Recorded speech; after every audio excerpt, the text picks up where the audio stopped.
What's up, everybody? Welcome back to your favorite wrestling podcast.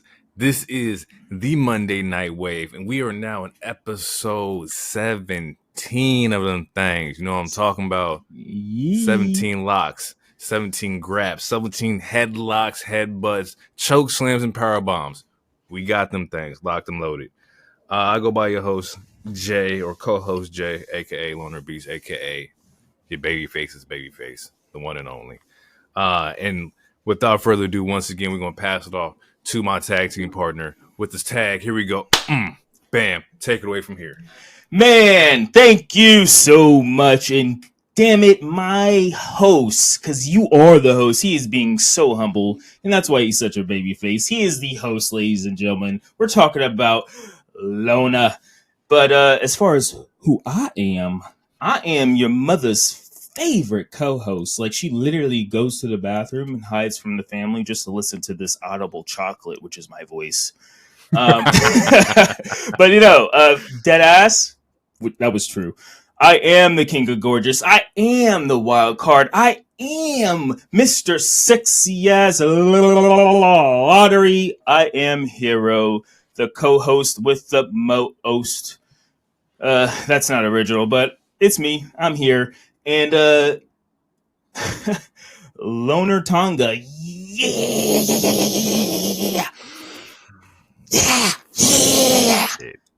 What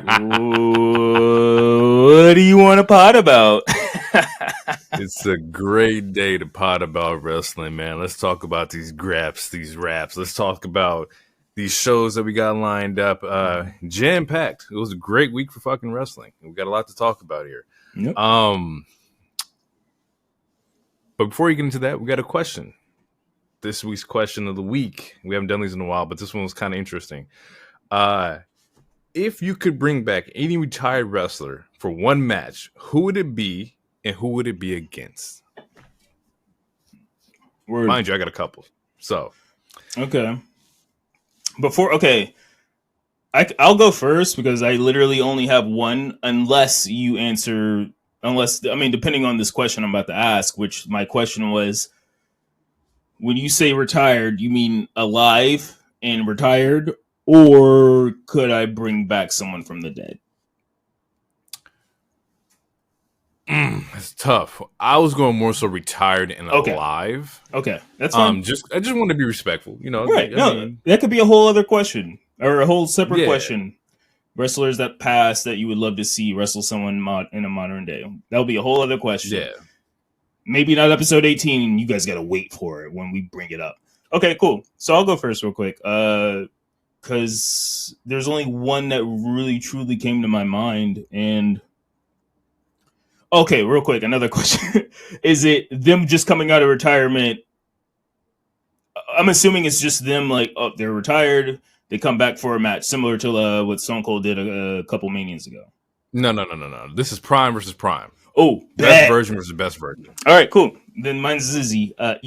I want Prime Shawn Michaels versus Seth Rollins. Ooh. Yeah. Damn, that's a good one. Whether it's 09 Shawn versus 2015 Seth. Born Again Shawn? Or even if it's like the original Heartbreak Kid with the glasses and the mullet, him and Seth, I'm here for it. A lot of people for a couple years, they one of the dream matches was HBK versus AJ Styles. I also would like that, but that's not what I'm going to choose for this particular question or segment. I'm going HBK, Seth Rollins. The drip between both of them. That's where my head went. Like the attire between both of them. Like you put that in like 96, you know, in like a little small arena in San Antonio or something like that with the drip. Them boys probably they throwing the roof off that thing. Like blowing it out, bro. I like that. I like that one a lot. I do have Shawn Michaels on my list, but for some reason, Seth did not make one of my choices, which is crazy because that's a fucking genius match. Thank you. Especially we're talking 2015 stuff before the knee surgery. Yeah, Prime versus Prime. That's the best. Is that Seth with the blonde streak? Yep. Yeah, that's a tough one. That Yeah, there's a clip I'm thinking about right now where he does like the whole like jumping out the ring and then gets back in the ring. It was like Seth was on crack, bro. Yeah, it was the Shield versus Shield versus the Wyatt. Was it Wyatt brothers? No, what was it? It was Wyatt family. Yeah, well, Jesus, man, you guys take my card. Yeah, it was the Shield versus Wyatt family. It's one of those clips that they resurface multiple times a year, all the time, bro. When the rents do, and they're like, man, look how good Seth Rollins was before his knee, and I'm like, Seth Rollins is still good. Don't you ever disrespect him. He is. He shouldn't have been doing that shit anyway, bro. Like nobody's don't do that, bro. It was fire as fuck, but don't do that. You got to preserve your body, man. Yeah, Roman. Roman almost yeeted in his pants in that clip. Like, that's my dog. He was going. That's my dog. Yeah, but yeah, that's my. All right. I'm gonna start with. I got 5 of them. I think they're all pretty good. First one, I'm gonna go Prime RVD, Rob Van Dam versus Ricochet. That's a banger. I think I would enjoy that. Prime RVD would make it a ladder match, and we got some shit going right there. Next one, I'm going APA, the Acolytes, yeah, Acolytes, versus FTR. Just old school, just wrestling, just 2 powerhouse teams going crazy. Shawn Michaels versus CM Punk. Okay. Like, just best of best. I want to see them two go, like the mic skills between Shawn Michaels and CM Punk. Like, who winning? Both of them got elite mic skills in promo game. I'm gonna have to look back. I never considered Shawn Michaels an elite on the mic, but also I missed most of his prime. Like, most of the Shawn that I know is like right before he fake retired when he left DX the first time, and then after he came back a little bit early 2000s. But then I stopped watching wrestling. Like, I think I stopped watching wrestling like in 2003 or something like that. So I missed the Elimination Chamber. So you missed I missed a lot of the cool the Shelton Benjamin Sweet Chin match. Smoker. I know he is good on the mic. I'm not sure. Yeah, I'm here for it. I don't know what CM Punk could tell a 1995, 1996 Shawn Michaels. Like, what could you say to him to get him off his high horse? Oh, if we're doing 1995, so pre-finding Christianity, you're just a piece of shit. That's you're a piece of shit. What you gonna say? Bret Hart. That's. Oof, man, I need that tension. That'd be fire. I need that. Let's see. Oh, this is an easy one. Cactus Jack versus, you already know where I'm going with this, John motherfucking Moxley. I need Texas Death Match with the Cactus Jack and John Moxley. Oh, what? Yes, bro. Give it to me. Put it on a plate. I'm there, bro. That's heat. That's dope. Oh, man, I hate to admit it, but yeah, that is dope. Put my money on Cactus Jack. Bang, bang, baby. I got Cody Rhodes versus Kurt Angle. I think American Nightmare versus the Olympic gold medalist in heel Kurt. Like that 2005 Kurt, 2006 Kurt, where he is that guy. Oh, aka Kurt Angle, I think. Prior to TNA. Oh, that was prior. Okay. Yeah. Man, I mean, he was doing perks in WWE too. Like, that's what it was. But there was before the ECW run of Kurt Angle, like where he was just that guy. Give me that. I need to see Cody like sell an ankle lock. That's where my head went. I was like, how could Cody sell like an ankle lock or angle slam or Kurt taking Cody cutter? Just super dope. Yeah, no, that would be fun. Shit, man, give me Kurt versus Gable. Let me see son versus father. Goku versus Goten. That's what. Let me see that. Man. And last but not least, we got this one somewhere in the dungeon.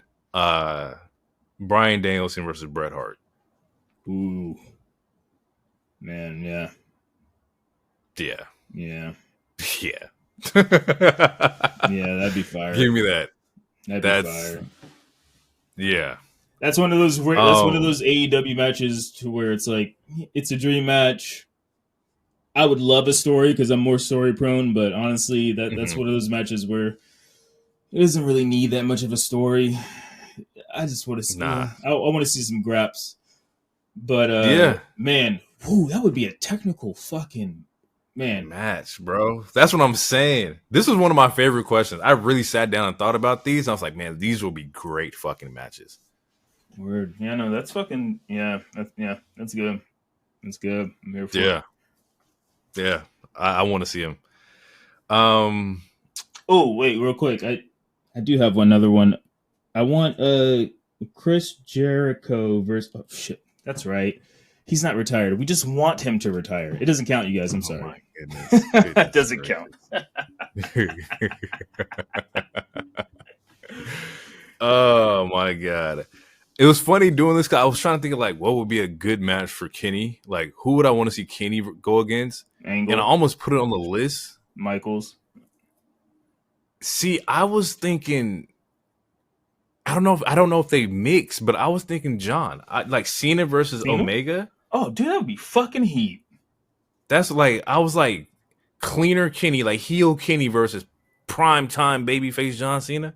Like that's fucking money, bro. Like and John can work. Like Cena, don't get it twisted. Cena can work with anybody, and so can Kenny. But that's why I was like, man, I don't know. Like, would people want to see that? Like, would they want to see John Cena versus Kenny Omega? I think that'd be fire, especially if we're talking. Not to give it away, but we have another question that's going to come up in a future episode. But if we're talking like fucking, even just like slightly older Cena, like 2016, after he won the U.S. title and he was in those open challenges, like that versus prime Tacoma Dome, not Tacoma, Jesus fuck Tokyo Dome, cleaner. That would be that would be fire. And neither like. That could be a face versus face match, and like Kenny could play a little heelish, but like that could easily just be a good face versus face match. Yeah, you don't even need a full heel for it. Like V Trigger versus V Trigger slash fucking what's that move? The Final Fantasy move? The One Winged Angel. Yeah, One Winged Angel. One Winged Angel versus the fucking FU. The AA, the STF, and when he when he was in his 2016 bag, he pulled out a Hurricanrana. He pulled out some other shit. I saw there's a clip. This motherfucker did like a Spanish fly or some shit like that. Like, like Cena was doing some shit. I was like, yo, I didn't know you was moving like that, Cena. Yeah, no, between like 14 and 16, Cena was like that. That's when we had a during pull back the curtain a little bit when we were talking about like people who had bags, like. And I was like, yeah, Cena had a bag, especially 2016-15 Cena. Like, he had a bag. He did a Poison Rana. Like, shit like that. Cena had a bag. Yeah, that's nuts. Yeah. Dope question. I want to hear what y'all got. Yo, like, if y'all hear this, we're going to post this one on socials, too, because I think this was a great fucking question. I'm curious to see, like, who's y'all matches. If you can bring back any retired wrestler from one match, who would it be and who would it be against? Let us know in the comments. We're gonna put it on socials. Let us know there too, because we're definitely interested in seeing like what you guys got. Okay. Surprise one. MJF versus Stone Cold. Man. Oof. I don't know why. It just came to mind. Bro. The heat and like once again the mic skills, because Stone Cold will grill you up too, but MJF gonna grill you back. Like, ooh, yeah, give it to me. Stone Cold versus MJF for sure. Yeah, I need that. Before we get into the news, let's go over. I went to the Collision show this past Thursday out here in the PDX, and I got some takeaways from it. It wasn't a bad show. It was a great show. I think the only thing that I could take away that I kind of didn't like was that it was a later show. Doors open like 6, so show didn't start to like 6:45, 7, and you had like 3 hours of like wrestling, so like you didn't get out of there to like 10:30, whatnot. I definitely wish it was like maybe like a 4 p.m., 5 p.m. would have been cool. Other than that, like it was It was a AEW. It was a Dynamite / Collision or what? Collision / Rampage. Okay. That. So yeah, you got 3 hours of wrestling. The matches that were happened this episode, we had Bryan Danielson and FTR versus Lance Archer and the Righteous. That was a good fucking match. I enjoyed seeing that. I wasn't, because the thing about the Collision lineup, you didn't know what it was because it's pre-taped. Right. So you knew about maybe 1 or 2 matches, but it wasn't like you knew the whole like lineup. Usually I know like the match card, I can kind of get hyped about who's showing up. So some of these I didn't even know that I didn't even know that they were even like appearing at this show. But yeah, Bryan Danielson, FTR, Lance Archer and the Righteous, or versus Lance Archer and the Righteous, dope fucking match. Johnny TV versus Hook. It was cool to see John Morrison out there. I love seeing John Morrison. I think he's a phenomenal fucking talent. Hook came back, and seeing Hook come back, because this is like right in the beginning of him just appearing after he had appeared on this week's episode of Dynamite. So this was his first match back, or second match technically. Cassidy versus Orange Cassidy, so the Cassidys versus each other. Didn't catch that first. Brian Keith versus Boulder, Serena D versus Anna Jay, Jack Cartwheel versus Nick Wayne, Shibata versus Rocky Romero, Deonna Purrazzo versus Robin Renegade, Kyle O'Reilly versus Lee Moriarty, and then Anthony Bowens versus Brian Cage, which was the main event for Rampage. Quick little takeaways that I got. Prior to like the show, they threw on some ROH matches, and we got to see the return of Anthony Henry, who's from the Workhorsemen. So he was the one who got broke his jaw. He's back working, which is great. Huge pop for the Workhorsemen. They actually had one of my favorite matches this week. It's probably number 2 or number 3 this week, but them versus Angelico and Serpentico was a really dope fucking match. Yeah, if you can find that one on the ROH like archive, definitely check that one out, because that was a really good fucking match. It should probably be out either this week or next week. You might have to use a VPN for it, but I'll find it. Yeah, do so. Whatever you got to do it. It was a good match. I love that. That's what's up. Ospreay is just as crazy on TV as he is in person. He ended up doing like a Stormbreaker on Shane Taylor, and Shane Taylor's no small dude. That man's like 300 plus. He had that dude on his shoulder and just flipped him over. I was like, yo, that shit was fucking insane. I literally just saw that clip like 20 minutes ago. That shit was fucking nuts, bro. It was nice. Yeah, he opened up Collision, I believe. He opened up Collision, which was great. It was great energy to go into. Biggest fucking takeaway for me, Shibata's the real deal. Now, I say this in the sense of like, I watch Shibata on TV and he's good. But watching him in person, I've never been so glued to a match. Like all sound, this sounds dramatic, but all sound was just, I didn't pay attention to what anybody was saying around me. I was just locked in on like the Shibata versus Rocky Romero match. Like, he's good. Like, he's really good, really smooth, really fluid, very technical, but he's very fucking sound in the ring, man. Definitely caught a huge fan in me for sure. Brian Keith had a dope match, and then after the match, they gave him the sitting sideways. I didn't know I was going to hear it like in person, but seeing Brian Keith kind of like leave the ring with the sitting sideways was like huge pop, because I didn't know that they were going to play the song. I'm assuming that like they probably cut to like commercial and then played his theme song. That way you don't get hit with the copyright. I may be snitching right now. My bad if I'm blowing you up. But it was really dope to see him go out to sitting sideways. And Nick Wayne is the truth. Nick Wayne is just as good as people say he was. I've seen him twice now. The first time I was like, okay, I wasn't really too sure. The second time I've seen him, the boy's good. So at Forbidden Door 2030 or 2035 or whatever it is down the line, I need Nick Wayne versus Javon Evans. Give me that. I don't know how we're going to do it. Maybe we get a partnership. Maybe the Cons figure something out. But I need them to go at it. Give me that on the plate for sure, because that would be great fucking money to see. Fuck it. Let's make a tag match. Ospreay and Nick Wayne versus Javon Evans and Ricochet. Yeah. There, that's it right there. Forbidden Door. Come on. Oh, Nick Khan, Tony Khan. Let's make this money, man.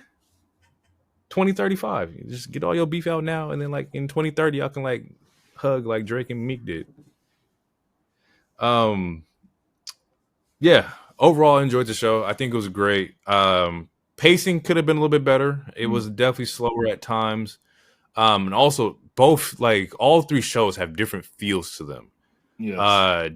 Dynamite would be your more fast paced. Let's just go. It's TV time. Let's move.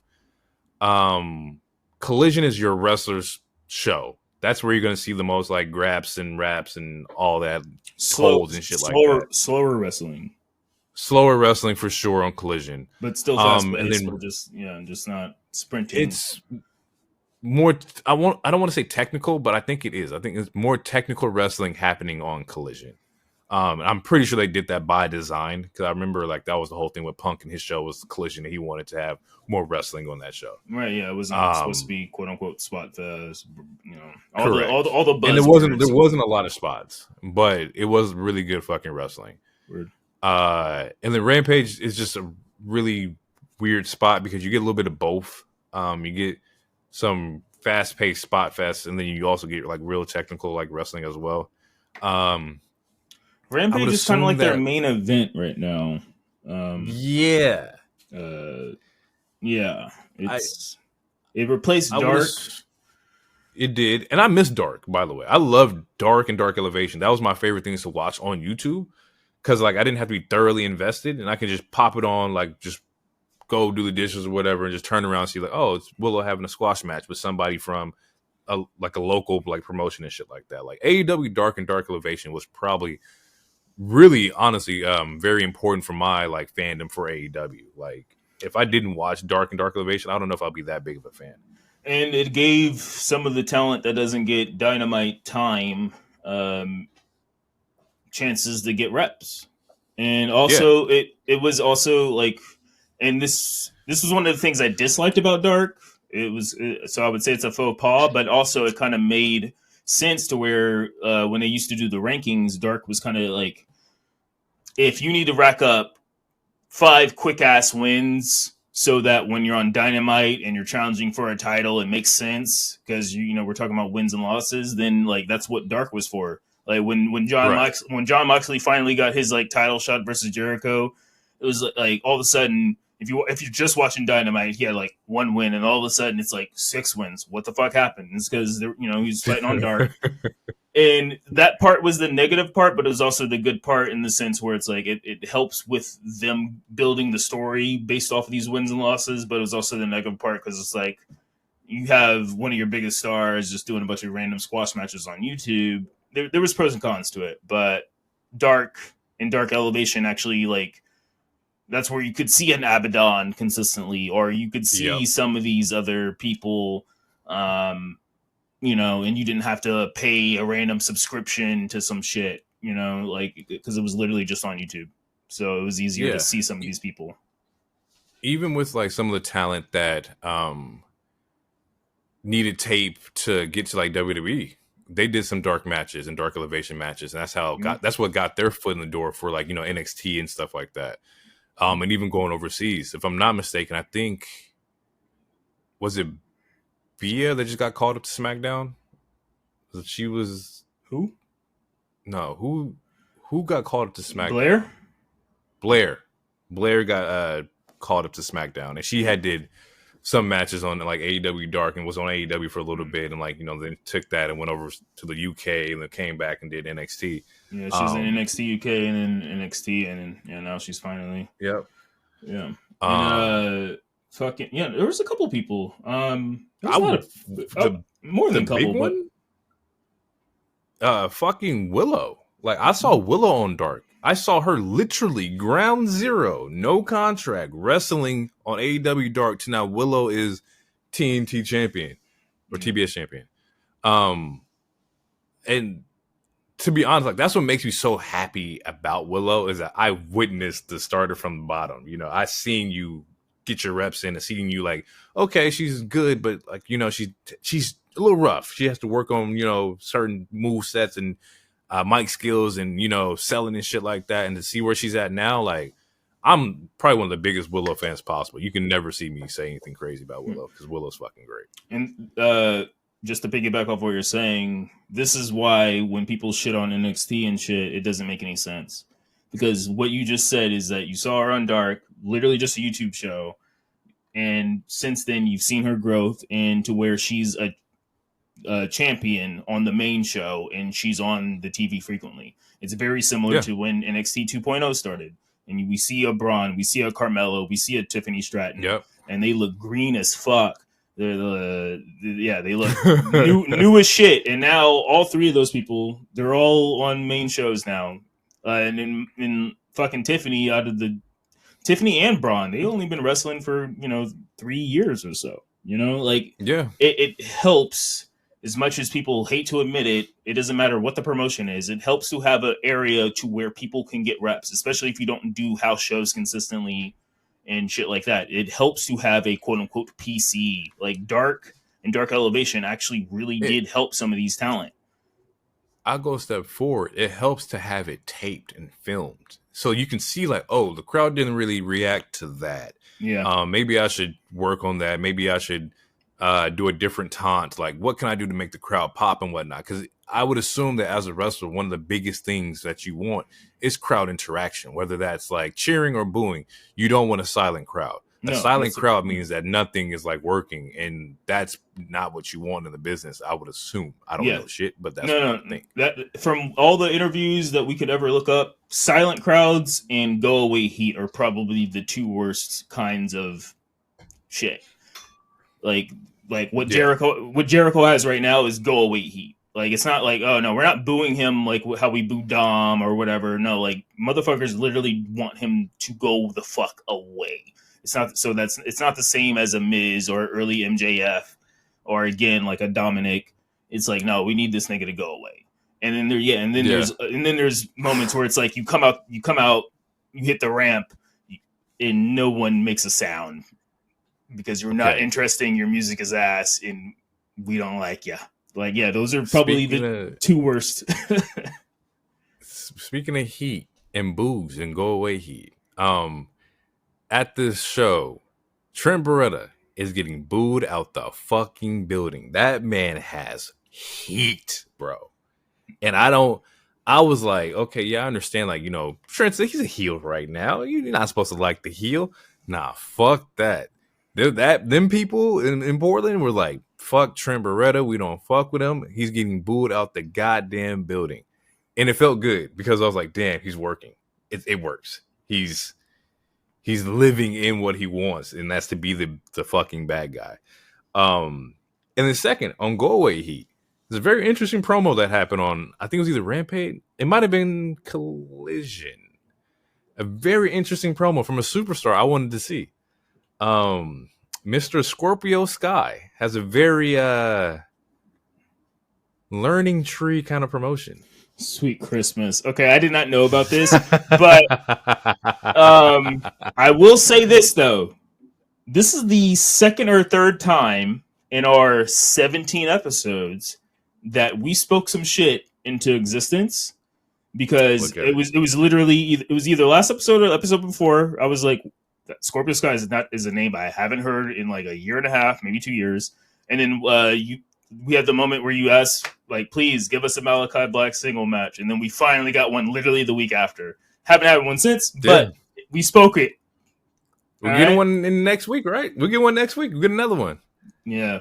So man, two single matches in a single calendar year. Hey, it's up. 2 single matches in 17 episodes of the pod? Bro, we cooking. We know what we're talking about.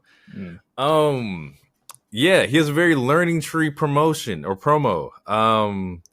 He didn't tag. It wasn't like affiliated with Jericho yet, but it was very positive, very like, I can't wait to come back. It was very unlike him and very cheesy and like, ugh, bro, like, what are you doing?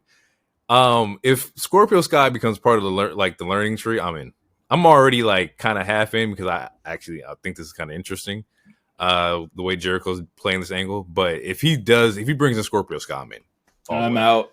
I mean, I'm already That's out, my but guy. I'm out for the. That's my guy. You can't be away from TV for like almost 3 years, and then you join Jericho, the succubus, the charisma vacuum at this moment. He was supposed to be our first Black AEW champion. He should be dead. And now you're going to team up with Jericho? Not I mean, wrong. and now Ethan Page is going too. So yeah. But this is probably the only direction he has. And I bet Jericho's like, "Hey, brother, people already think I'm racist, and you're talented, so join me, join my tree, brother, join my tree." Nah, man. he'd come out and call this man like, I don't know, like a maple tree or some shit. I'm gonna fucking lose it. What's the blackest tree you can find? Which one got the best switches? I shouldn't say that. Man, I was about to say no. Let's No. Go ahead. Get away from this. Get away from this. It's dirty. Yeah, because I was about to make a fucking slave joke, and I'm like, no, get away from this. It's dirty. Get away. I don't like it. I don't like it at all. Where was your wife at January 6th, Jericho? You tell us this. Fucking shit. Anyway. Yeah. Let's get into this Monday. Let's talk about Raw. Oh wait, we still got to do the news, which is really quick. Oh yeah, we didn't do news. My bad. Yeah. Let's jump in the news. So not much news this week. It was a pretty slow week, but we do have more injury updates. That's some of the biggest. That news. bug is floating. Yeah, it's floating. So Athena, FKA Ember Moon. Athena is injured. It's a left leg injury. I do not know the time, time of return, but it seems serious. Or severity. But that's unfortunate. And it's one of those things where, I mean, we talked about it before, but she should be on the main show. I don't know why she's just on ROH, because she's one of the better workers in the company as a whole. Could be a travel thing. Could be like a, not necessarily like travel, like being a hindrance, but more so like work-life balance. Maybe she prefers this to like, maybe be at home with her family. I don't know what the case may be. I would assume it's more so on something that she wants to do rather than like her being held down on ROH. Because she's had the title for years. She's been ready to go up. If that was the case, you could also have her dropped it to like Sheeta. Like there's moments where she could have dropped it and moved up at any given time. I agree and disagree. I agree because I feel like if it wasn't her thing, she would complain on Twitter about it. But also, I don't follow her on Twitter anymore, so I don't know. But the reason why I slightly disagree, and I don't want to pull the racial card, but I don't know. There's something with TK to where he put, like, for example, Queen Anamata. We had her on TV from February till maybe mid-March. She hasn't been on Dynamite since. She's only been on ROH. Athena was on Dynamite for a couple weeks. I know because Amanada has some really good matches in ROH. I remember watching her through the whole like ROH like women's TV title, TV championship. Like she had some very solid matches. Right. So you should put her on your main show. Same with Athena. Athena is one of their best female workers. She should be on the main show. Amanada, I think more so like character work and just like, growth. So let me see you have like, these reps and whatnot. There's no reason why she should I don't know when the last time we saw the bunny, but there's no reason why the bunny should be on Dynamite and Queen or Athena isn't. That's a good question. I don't know when the last time I've seen Bunny actually wrestle. I think she's been injured for a while too. And again, like every company's injury prone, and you have some of your best workers on a show that no one watches. It just makes no sense. Like, that's not true. People watch ROH. Yeah. You can't. It's the same thing for like NXT. People watch NXT too. Right, but NXT is on a show or a station to where it's easily accessible. ROH is getting less views than Rampage, and Rampage is their worst show as far as if we're talking about like how many views they get. And you have two really great workers that happen to be black, and they're on the show that's not on TV. Again, I'm not trying to pull the race card. I'm just saying it's questionable in the light. because you'll have like we got Willow. Willow's great. Britt's been gone. Britt's protege who had the belt. I can't think of her fucking name. Or no, Paige. No, it's Jamie not Paige. Hayter. Jamie Hayter. She's been gone. Injured. Sheeta's gone. Nyla has not really been on Dynamite, so it's like your work woman. Like they've been working the fuck out of Mariah May. Like Mariah May is working like she's been working, and I like Mariah May, but it's like why? Like I don't know. It's just one of the things. I don't want to get into a roster conversation, but TK isn't balancing his roster correctly. It just does like he has a lot of good talent. It's very similar to like 2019, 2018 WWE where people are like, man, they're hoarding talent and they have so much talent and a lot of these motherfuckers are just in catering, and it's hitting the same thing to where it's like why are we only seeing Sky Blue and Red Velvet and Mariah May on a weekly basis? And so a lot of times they're either jobbing or just beating jobbers when we also could have a Queen or an Athena or, Cetra. Like, luckily Diana has been on TV. She's escaped the ROH Shadow Realm so far. But there's a lot of women who have it. And then Nyla's been gone. The Bunny is no longer on AEW. Okay, so I guess they just didn't renew her contract. That's wild. Yeah, Tony has a good problem, but also a very big problem is talent. Super fucking stacked roster with only 5 hours of wrestling on TV. I would assume that like he definitely does, and I would assume that with this whole like WB deal coming up, Warner Bros. Discovery deal, actually. You're probably working on something there. Whether that's, maybe switching shows around, maybe adding more time, maybe we do see the return to maybe Dark or something like that coming on like the streaming services and whatnot. But yeah, we have to get something popping here. Maybe some kind of superstar shakeup. It's been 5 years. Maybe we can like see certain talent and certain like rivalries and whatnot. Especially on his women's side. His women's roster is so fucking stacked, bro. It makes no sense. They have a lot of people, but they only put like 5 mostly on Wednesday. And then as far as the other 2 shows, some of them will show up, but a lot of them are mostly on ROH. And that's again like yes, ROH has a fan base, but it's not it's not like a Dark to where I can just go on YouTube and watch ROH. Like that's a paid subscription, or if I'm not mistaken. Yeah, like, hopefully, like with the Discovery deal, like we can get that. Maybe they move ROH over to Warner Bros. Discovery. Maybe that's on Max or whatever. Like maybe that would help out to where you can like, hey, I can watch all AEW and ROH at one place, which would be beneficial, and I would like that also. I didn't put this on a docket.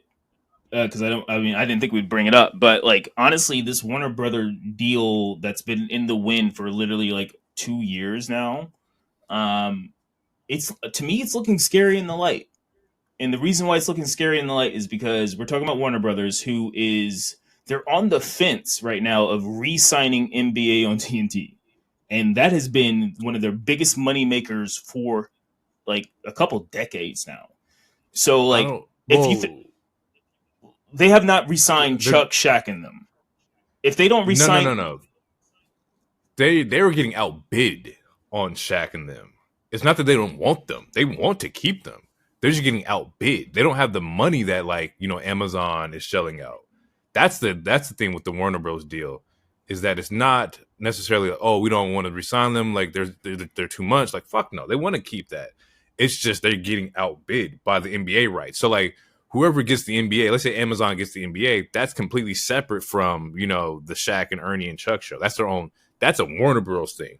So they won't necessarily move to Amazon, which is why there's been the reports of if they do disband, Ernie was just going to stay with Warner Bros. And just figure something else out to where the rest of them weren't going to like work on Amazon. I think Shaq already said like he's not moving over there.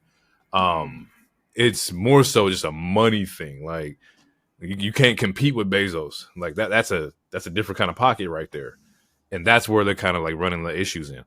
And side tangent. It's just from wrestling aside. I'm sick of it because now we got NFL games on Peacock, Amazon, NFL Network, or Red Zone or whatever. It's like there's so many different fucking services, bro. I just want to flip on. Okay, cool. Yep. Chiefs versus the goddamn Falcons. I'm good. And but now we're getting to this world. Yeah, and then every couple months, like I don't know if you saw it, but there was another like, oh man, it was Disney Plus, Hulu, and I think it was Max, or so, it was either Max or Paramount. They're like combining or whatever. You're talking about cable? Yeah, we're going back to cable. Man, fuck! I didn't think this would happen until like we were like 48, but it's like happening so quickly. It's like, oh, we're gonna get our own streaming service. Everyone gets their own streaming service. Fucking 2 years later. What if we combined a couple? And then a year after that, what if we combined like 5 of them? Oh, so Comcast again. Okay. And it's sick because it's even sicker because now it's like Comcast was kind of like, we were working with certain like channels and programs and whatnot. Now it's just like, oh, well, Disney owns ESPN, Fox, and all this. We'll just put this in the bundle and there you go. It's now making more money for the single entity, like owners of multiple fucking like, programming. That's the scary part is that like it's monopoly. But to go back to what you're saying, the Warner Bros. Deal from my perspective, I think like that kind of works out in their favor for AEW. Is that if you don't get Chuck in them, that's 2 hours of TV that opens up. We got to fill that up with something. And what better than like, your own wrestling program that has done fairly well for 5 years. It's done fairly well, but the last 2 years it's been the ratings have been going down and down to where now, like it used to be, their consistent number used to be 900,000, and now the consistent number, like they're lucky to break 700. But that's not I don't think that's an AEW issue. I just think that's a TV and entertainment issue in general. I think that like, even to some aspect, you can say WWE numbers were down too. It's like, bro, nobody's paying attention. Nobody like the attention span is fucking fucked right now. Like, you don't know what you want to watch, when you want to watch it, how you want to watch it. Like, you'll get home from work and be like, damn, I could start this episode of X-Men 97, but I'm not even in the headspace for that right now. I'll just wait. I'll hold off on like a Sunday or whatever, and then I'll go back and watch it. It's just that's just how shit is right now. Y'all need to finish that show. Please finish that show. I do. I'm finishing tonight. I think I got like 2 episodes. And you're not wrong in saying that. But as far as if we're talking about WWE, obviously they're a juggernaut. They're a machine. Their 2 main shows still get 1 million views per week. Their lowest show is NXT, and at this point, AEW is only 100,000 away from doing NXT numbers. But we're competing with the longest running Monday night programming. A 5-year company doing that is fucking crazy, bro. They're not competing though. They don't. There's no. I mean, they're competing. They want to seem like, but like they're not competing. They're not competing like in a sense. They're not being counter programmed. So unless like I mean, there's no other wrestling on Wednesday. So like yes, there's obviously sports and shit, but other in the aspect of numbers, yeah, because we're bringing up like the ratings between the viewership between 2 brands, the 2 like different wrestling programs. Well, I wasn't necessarily trying to compare them. Raw, Raw is Raw, bro. Right, when that was SmackDown's downfall. That shit been on since UPN. Like you can't compete. Like the fuck. I think a fair assessment for AEW's and who their numbers should be is like you said NXT, and even then like kinda. NXT's been running a little bit longer. Like it's like AEW consistently beats NXT. I wasn't in a weird era though. Yeah, no, I wasn't trying to make a 1-for-1 or 1-on-1 comparison because again, Raw's been on as long as the fucking Simpsons has been on, if not a little less. Fuck. And yeah, like you said, SmackDown's been on since UPN, but it's like. If we're just talking about AEW and we're just talking about Dynamite, they consistently used to get 900, close to 1 million on a consistent basis. And within the last couple years, it's dwindling. And if we're just talking about 2024, they've only hit 700 like twice. And it was a big deal when they first hit 900. Like, because I remember the first time they hit like 800,000, it was like a huge deal. It was like, what the fuck? Like, okay, like let's step some shit up.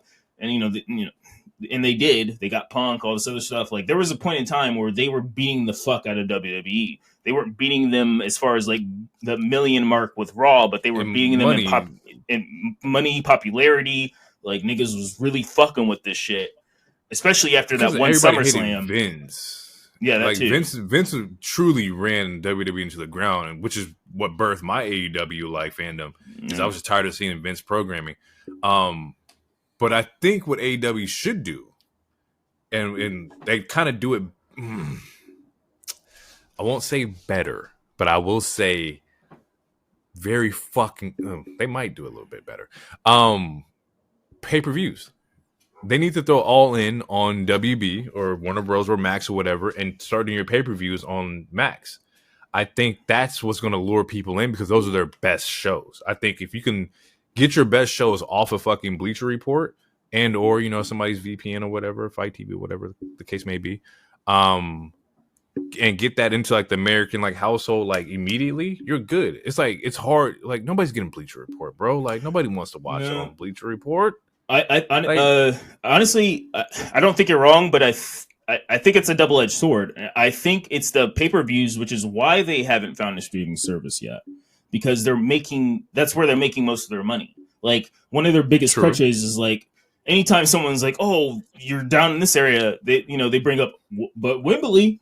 Or they'll bring up, but look at Revolution with Sting's retirement. Like, so it's like they're getting honestly, most of their shit does come from the pay-per-views, and I mean, obviously, we're neither one of us are agents. We're not in TV or anything, but I think that's one of the reasons why they haven't found a streaming service yet. Because it's like if most of our money is coming from the pay-per-views, then I need if most of my money is coming from pay-per-views. And we only do pay-per-views every fucking 5 months. We're about to do it. We're about to go to every month now. But why am I going to sell my shit to a streaming service that's going to pay us less, as opposed to when I do a pay-per-view and then I'm getting, I don't know, let's just say 600,000 buys and each buy is $50. I'm making more. Yeah, no, I'm making more. Yeah, I just feel like you're making more money. That I don't know. I think it's a double-edged sword thing. I think it might be. I'm not saying you're wrong. I think you're right. It can be if your product is bad. What I feel like is that, if they do it on Max and get the pay-per-views on Max or whatever, Max also does a really good job at getting you everywhere else. AEW's thing is only the true diehard fans really know about AEW, the people who hate WWE, and that's been their core fan base for forever. I think that if you get on Max to where now everybody sees you, we can throw MJF in a Max promo or commercial or whatever and run that so that people know and you're out there, you're good. The only commercials or stuff I see for AEW is on its network, on TNT or TBS, when I'm at work or whatever. To whereas WWE has the UFC partnership. They've had fucking USA for a while. They've been running shit on TV for years now, decades at this point. I think that's where AEW has to get their foot in the door, is with partnering with said Max and getting their shit just out there. Because they really don't have that major corporation push I've seen in WWE. I feel it. Another part of the news that we got, we're gonna just blow through this real quick. AEW is doing Eddy Kingston broke his leg, so Eddy Kingston is out for sure. That also goes over into AEW because we have a surprise return to replace Eddy Kingston. Ivar is injured, and people thought it was a work, but he came out and said that it's a very serious injury. He hasn't got surgery yet or nothing like that, but he is looking to come back. So shout out to Ivar. Hopefully, Ivar, you rest up, man. You've been working your ass off. You proved to a shit ton of people that you really know what the fuck you're doing. And you can do it without being in the tag team spotlight. So shout out to him. Shout out to Ivar. Saudi came out and said they would like to get a Mania or a Royal Rumble in 2026. And I it's funny because I put some in the group chat to where, man, like, I don't know, man. I don't know if I want we ain't got to talk about it. You can literally just.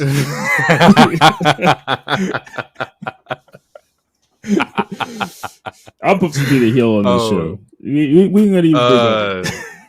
Yeah, I just have some thoughts about, like, you know, just having, like, you know, these women out there in these Saudi shows, especially in like Mania where there's going to be, or Rumble where there's going to be a lot of them. Like, that just feels a little odd to me. Same thing like Mania. These are like the biggest careers for career moments for some of these women, and I don't know how that really would like translate very well. Yeah, I don't know. As far as Saudi goes, they already had a Rumble, and it was the quote unquote greatest Rumble, and that's when Braun won that fake ass belt. That's the one when Titus like flew into the ring. Yeah, but no. As far as a real Royal Rumble, I mean, look, we can be political. We can be liberal. We could protest. We could do all these things. At the end of the day, it's a corporation, and more than likely they will chase the bag, especially if the bag is right. And as far as the talent goes, that bag would definitely be right for them. Granted, like, yeah, it sucks to like the women wrestlers, they have to be fully clothed in this country because all these other stupid rules and shit. But you know, they're still getting a payday and stuff. So and it would be a big payday because, you know, pay-per-views are going to pay more than a house show or more than just a regular Raw. So there are ups to that. But if they legitimately got a Royal Rumble or a Mania, I'm not for it. I don't like, money wise, it would be great for the talent. Money wise, it would for sure be great for the corporation. But as far as the big four pay-per-views go, like, we see like the company is so hot right now that fans are traveling. Fans are going to these other places. I can't imagine too many fans from whether it's Europe or America wanting to go to Saudi. I mean, I'm not saying it's not possible, but let's just say possible. I've never seen green shirt at a Saudi show. But granted, I've only watched one Saudi show, and that was like literally this last year.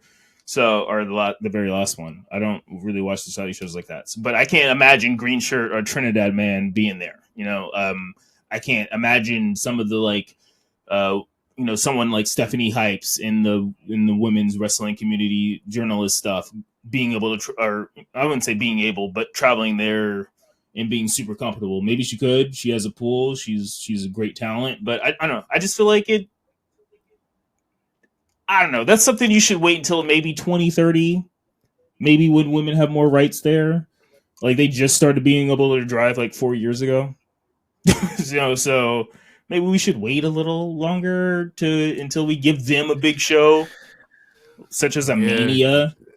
Because you're also talking about celebrity guests too. So it's like, well, you're gonna bring Snoop Dogg to Saudi, or, you know, like, you're gonna bring all these, you know. The E's going to do what the E wants to do, which is make the bag. But I'm going to say not all money is good money. And if you don't understand that, maybe you understand my next reference, which is make the money. Don't let it make you.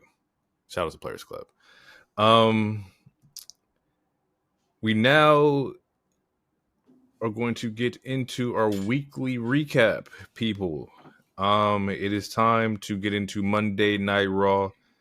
All right. Yeah, you want to take it away? Oh, sure. I'll start it off. Okay, so the show starts off with one continuous shot of Drew McIntyre to start the show. As he's coming out, we get a shot of the crowns. Both of the crowns look really good. They both look awesome. Punk isn't here. So yeah, Drew says, because, you know, the crowd is going to chant like CM Punk against Drew, and he's like, yeah, Punk isn't here. He only shows up to the big towns, brother. CM Punk, one of the cool lines he had is CM Punk's greatest trick he's ever pulled is looking like a drug addict without taking any drugs. That was a good bar. Crazy. Yeah, yeah. It was a good shot. I feel like that's a shot that he should have said a couple of weeks ago, but it's regardless. It's a good shot. Says Punk is he's the real one that's running, which he's not lying about that. But then Damian Priest comes out, and Damian cuts his best promo on the main roster in this showing. So yeah, Priest comes out.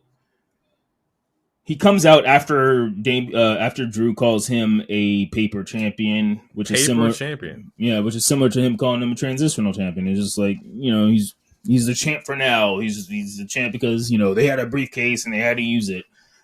But yeah, Priest comes out and he's like, man, you say a lot of shit, but say some shit to people's face. And Drew's like, I would say some shit to Punk's face, but Punk keeps leaving. It's like, Punk ain't the only one that you talking shit about, my nigga. You say some shit to my face, bro. You deserve all the success in the world. You just don't deserve the title. And that's what Drew said to him, which, that it was a good line. And it definitely, I feel like it was one of those lines that, if that was said to me, that would sting. Didn't like it. Also, the crowd kept chanting what, and he was like, say what if he's a BS champ? And they said what, and he's like, laughing, see, I got you, I got the, similar to what him and Dakota have done the last 2-3 weeks. Then we get, and then his rebuttal was like, I'm still champ, which is not a lie. I don't, who gives a fuck what? Yes, I don't even remember where I don't even remember where they were for this Raw, but who gives a fuck what these people are talking about? They're gonna say what because they're stupid Americans, and we just love to say what for whatever fucking reason during the show. Yeah. Then Damian says, "I would love to fight you. I would have loved to have." Okay, so this is when shit gets real, and this is when Damian's in his bag, and to me, again, his best promo on the main roster because one, he didn't stumble. His breath control was really good. And he was saying some real shit. And he's like, man, I would have loved to have fight you at Mania. I tried to cash in on several occasions, and you prevented me from doing it. If it wasn't for you, I would have already been champion, and we could have fought at fucking Mania. He's like, I could have cashed in on Seth, but you stopped that. He stopped it 3. I want to say for sure 3 times. For sure twice, but maybe 3. You stopped me. You stopped me. We could have been fought. And then, I wrote Priest is cooking this nigga because he was. And then Priest was like, yeah, man, when you're cleared, you have a match. But yeah, until then, all rise, my nigga, because you just a hating ass motherfucker. Yeah, I don't really have any thoughts about this in particular. I think for me, it's just more so what is the angle that we're going? We had talked about last week to where Drew's whole thing is going against Punk, but we don't know when or how long Punk is going to be out for. And so I guess this week is what are we doing? Is Drew about to beef with Priest for a little bit until Punk comes back? Does Punk end up sabotaging Drew against Priest at some point? Probably. What's the angle here? Because I'm only slightly getting fatigued was just where are we going post Mania? I think only throughout the show or just Raw in general, we only have one true storyline, and it's the one that happened impromptu, which was the Becky getting the championship, and now she has a storyline with Liv and shit like that. So I just want to know where are we going. That's my focus in the next couple weeks with WWE program is what stories are we trying to tell, and have they been told before? Because I want to see Priest get some solid reps and solid reign or matches and just story and shit like that. Yeah. Majority we could have picked somebody else to go against Priest to kind of let Drew figure out what the fuck Drew's doing, and then Priest can maybe be on the side, and Priest is beefing with I don't know, anybody. Oh, Priest is beefing with Bronson Reed. That it's new, it's fresh, it's something that's not being rehashed, or be a placeholder for another rivalry. Yeah, I'm actually shocked that they didn't just make a random number one contender just so that he had a match for King and Queen of the Ring this coming week. Right. But I think, I mean, all this is speculation, but obviously one of the main stories is obviously Punk versus Drew. And Damian gave Drew a title shot. So we're going to see Drew get the title. Or not get the title, at least face for the title. That could be at Clash at the Castle, and then maybe he wins it in front of his home crowd, or maybe CM Punk intervenes again, thus continuing that storyline. Yeah. Bigger stories being sabotaged by Punk in your home. Yeah. And when I was listening to last week's episode, because we were talking about this, and you brought up, like, what's the difference between, like, this and the Mercedes and Willow stuff. And the only difference is that Punk and Drew are really good at the promos. And with the ladies, Willow's really good at her promo. So, like, with the Drew and Punk stuff, and I'm not trying to take a shot at Mercedes. I'm not. And this week, she did drop a good promo, at least according to the internet. And according to the internet. And you. But, and that's not me saying it's bad. It was fine. It's just never been her strong suit. But with Punk and Drew, like, they're really good on the mic. And they're also really good on the ring. So both of them being good on the mic is helping carry the story, even though majority of us were ready to see it fucking end.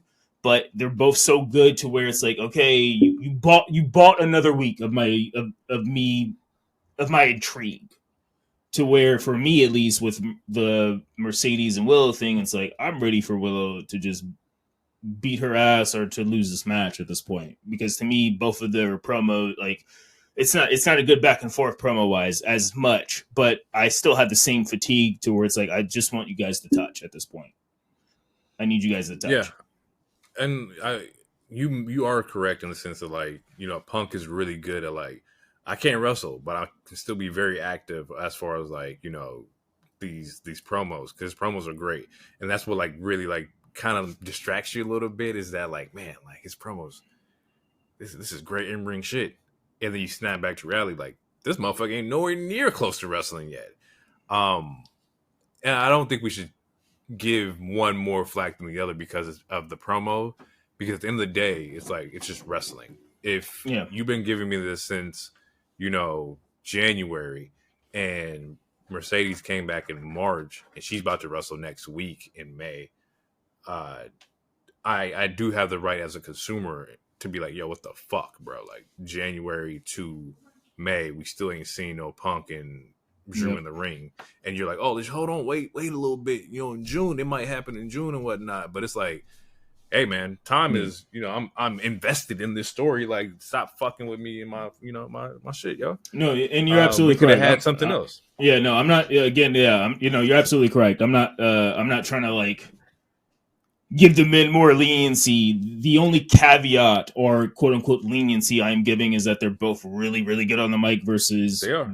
On the other side, one person's super good and the other person is just okay. But, like, no, at the end of the day, I have the same fatigue I have with one feud with the other. Like, I'm ready for you guys to fucking lock arms. I'm ready for let's lock up. But that was it. He gets a match. Priest ends it. He says some cool shit. Yeah, he ends it. Then we get a dope ass video package, doing pretty much a DBZ what happened last time, and so it shows us the previous Queen of the Ring matches that lead up to this current show. Damage Control. After that, Damage Control approaches Shayna and Zoe in the parking lot. We get some banter, which was cool.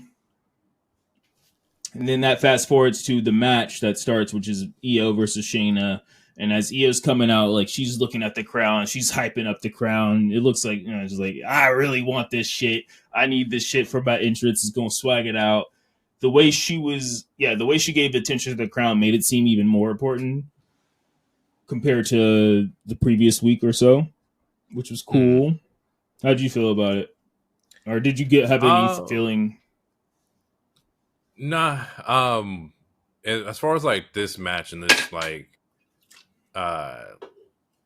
just the angle that we're going with like Io and Shayna, it's very much aware to me that like Damage Control is being pushed the same way that they were being pushed on SmackDown, just on Raw, just without the title.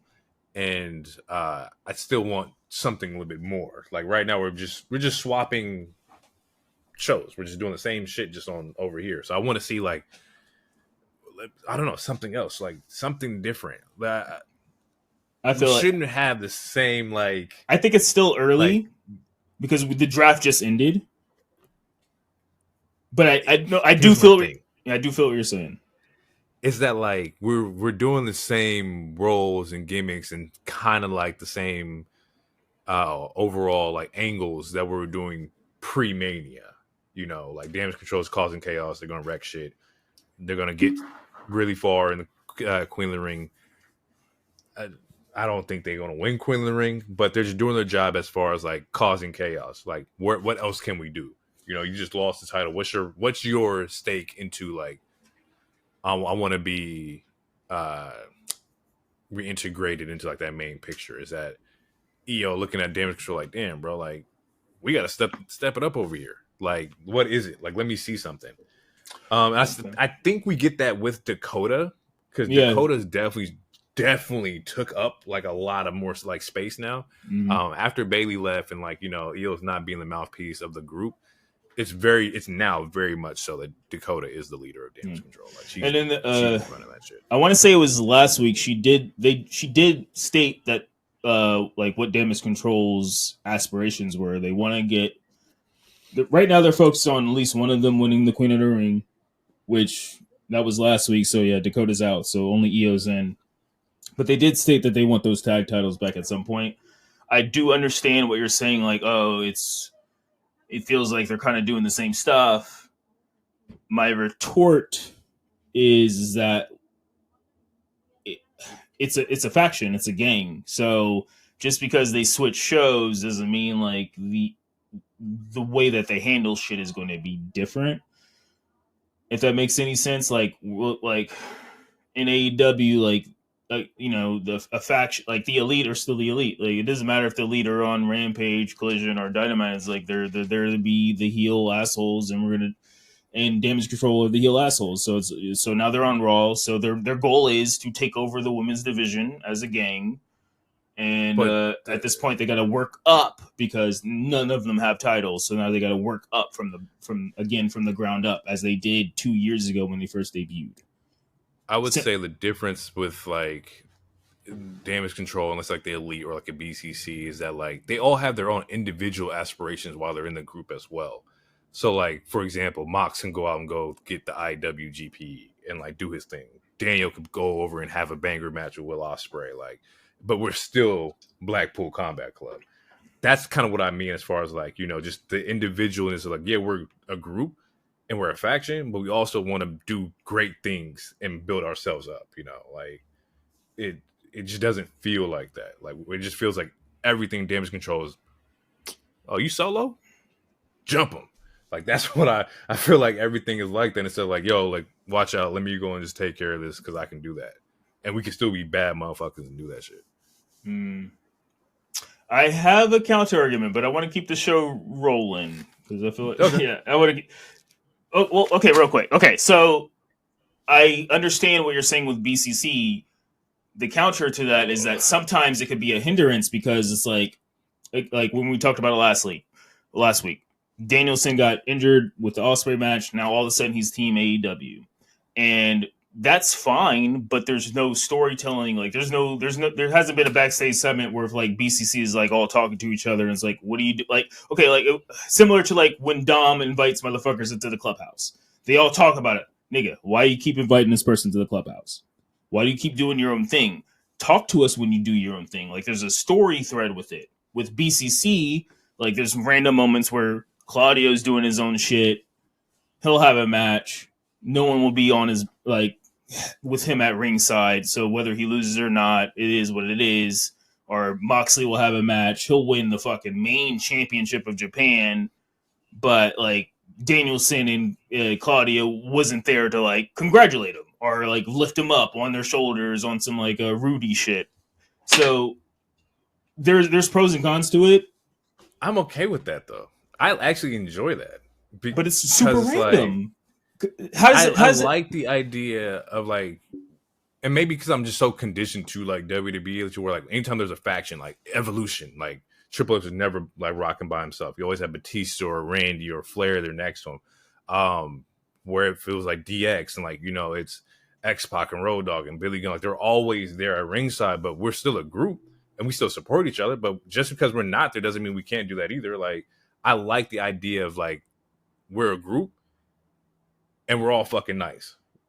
Let's go out there and do our own thing. And when it's time for us to come back together, we'll come back together and fuck everybody up because that's what we know how to do.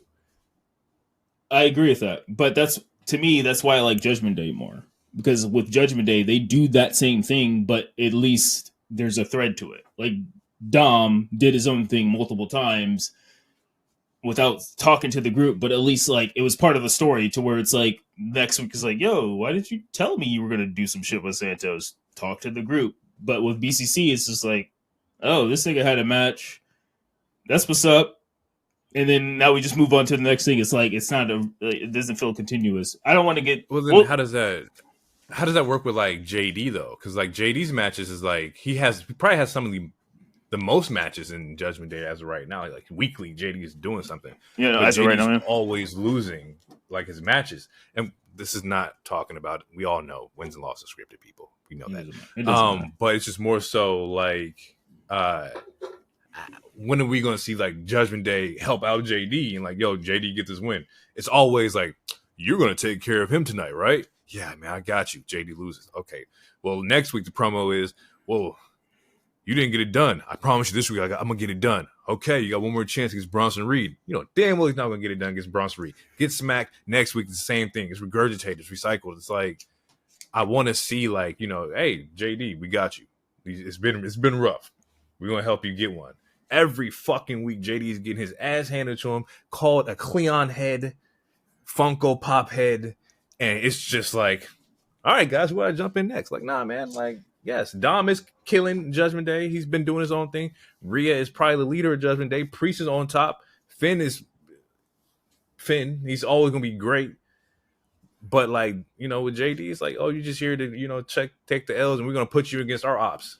Knowing damn well you're not going to beat them. So it's just like, I would think it would be doper if, like, JD was able to be like, okay, fuck, I'm going to go down here and rack up some wins, get my shit up, you know, come back, and we're good. Instead of, like, JD fucking getting dog walked every fucking Monday. Honestly, I think it's long-term storytelling, but I could be wrong. I can't say anything until it might happen, but I know, we'll see. I'm glad we had this conversation. I'm glad we had the conversation. This is a great conversation. This is a great fucking conversation. Let's all right. So we get Io versus Shayna. It was a good match. They have fucking good chemistry in this match. Technically, they're both heels, but in this match, Io was playing the face role, which the fans love because, again, even just like we talked about it, like whether it's AEW or WWE, we live in a day and age where heels are kind of cool.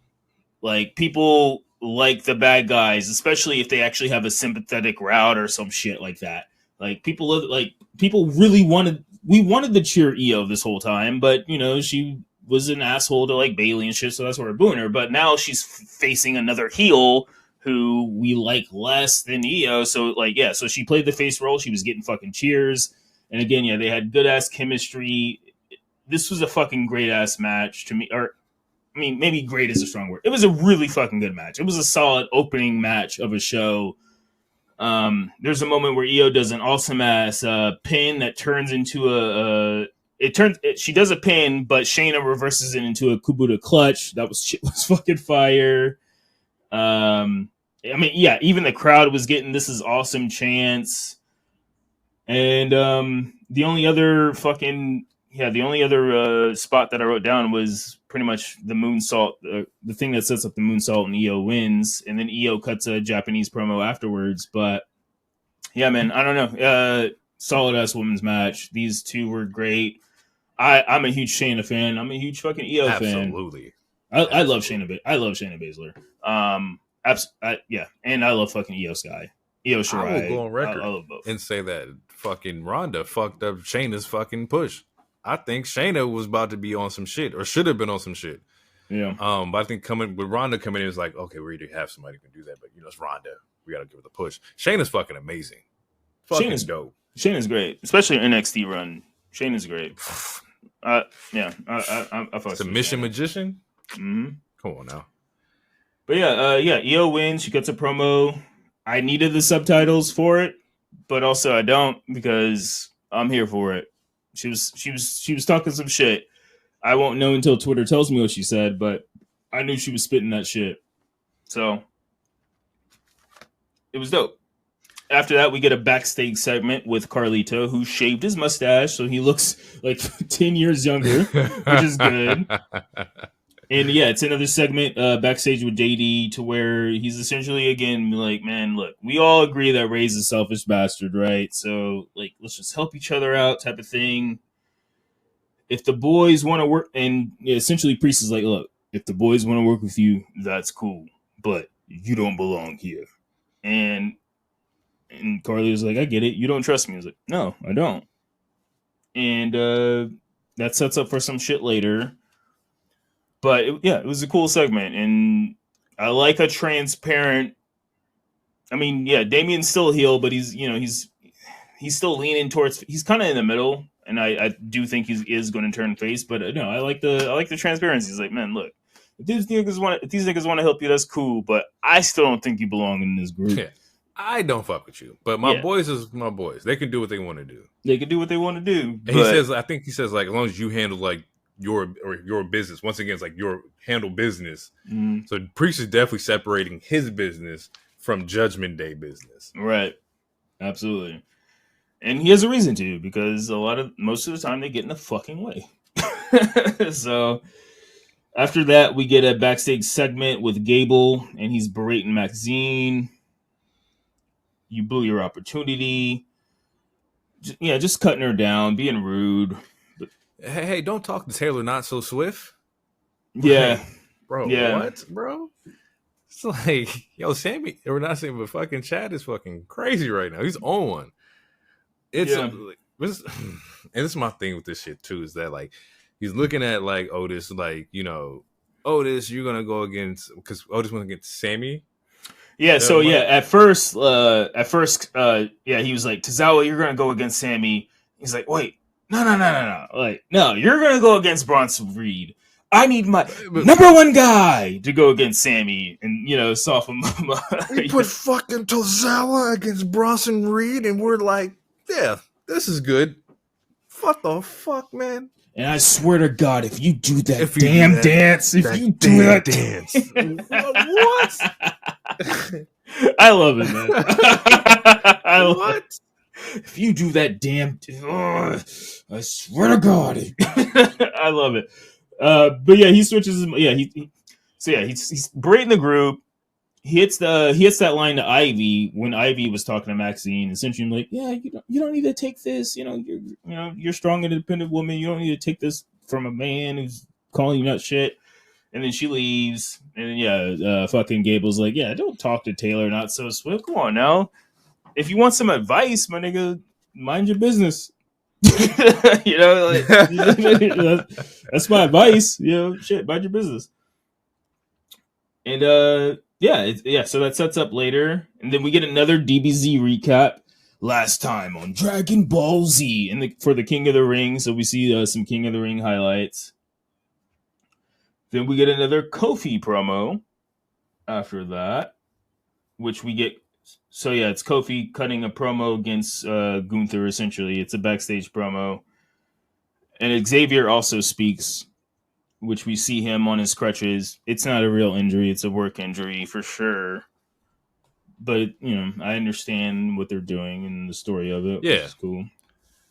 it's like it's very similar to like any like 80s action scene where like the guy who got beat up, like you're going, like he comes on the crutches and shit like that. It's very action oriented, or action movie oriented. Yeah, he cut a pretty solid promo against Gunther. I think the lines or something around it was like he has no room for self doubt and failure. Like he's just ready to like go after it. Yeah.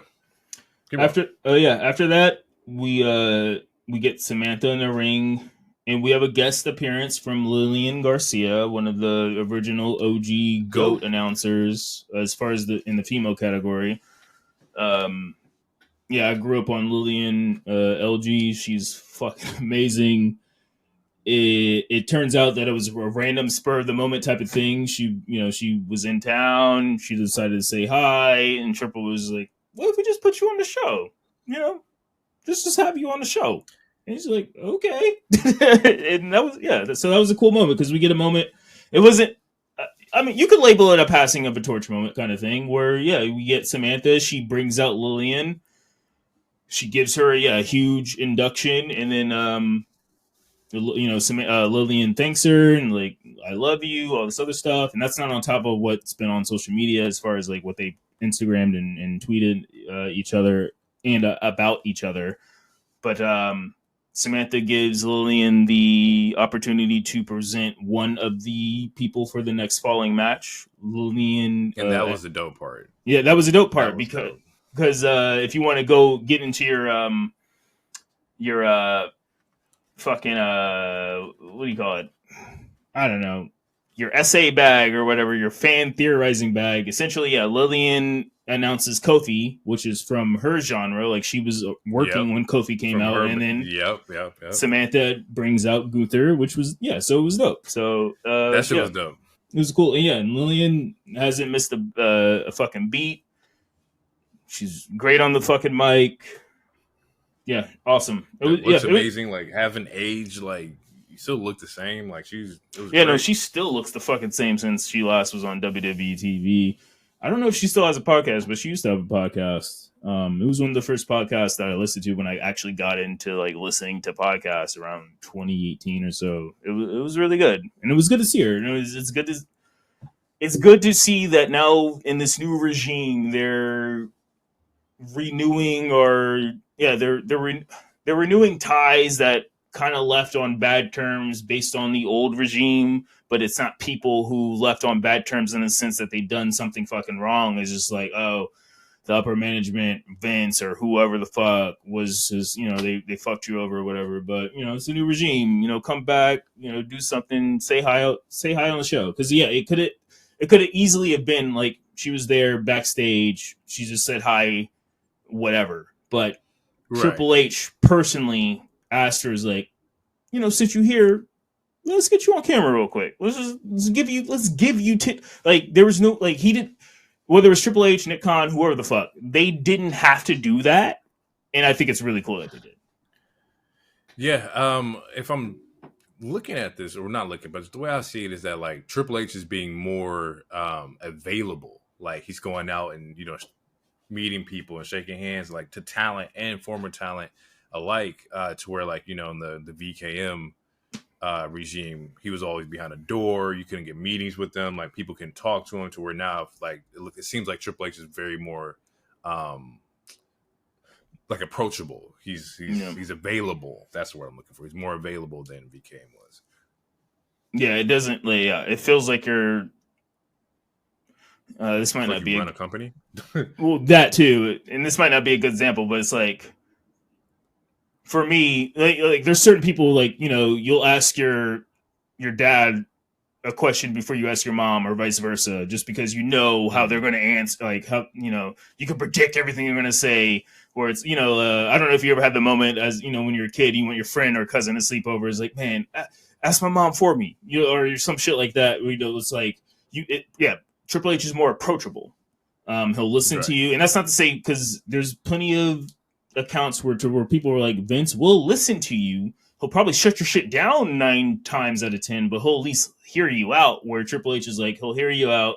You guys can figure out, maybe meet somewhere in the middle. also he cares more about family stuff because he's also, I mean, he's not a billionaire tycoon. Like, he has a family. He had the whole heart thing a couple years ago. Like, so he's very like, I understand. Like, fucking Kevin Owens wasn't on this SmackDown show because him and his wife went to go see a Taylor Swift concert. In the VKM era, more than likely would never happen. And just random breaks, random, like, you know, vacations, like giving talent time off to where they're not working 360 days a year. You know, shit like that. Yeah, I think that's one thing to like retain like talent too, is that like, hey, like, go spend time with your family, man. Like, I love that.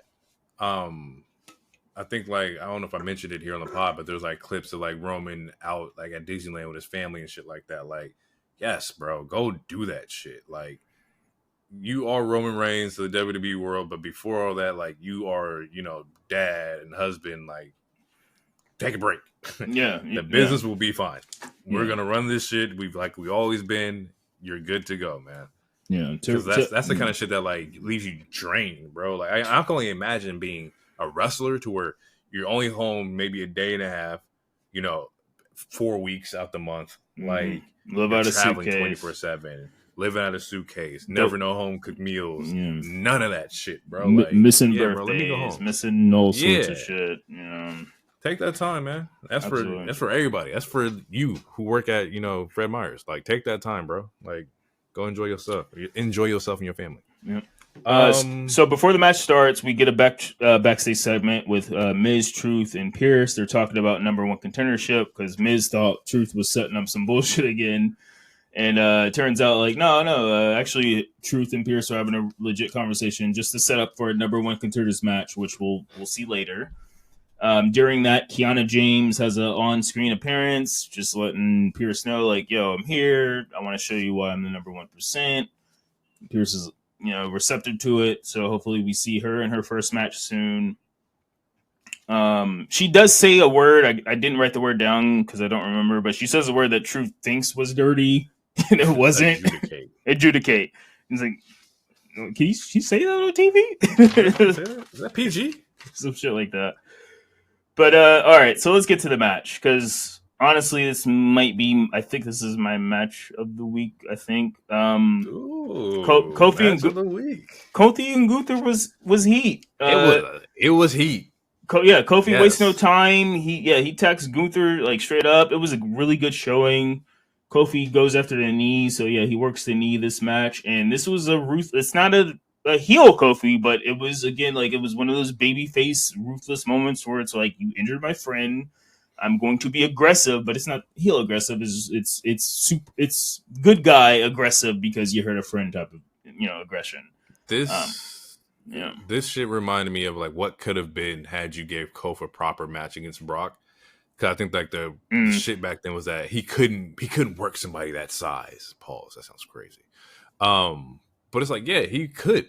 Like, we see it with this match that he would have been more than able to have a solid match with Brock Lesnar and still, like, you know, lose his belt. Fucking Rey Mysterio fought Great Khali. You know?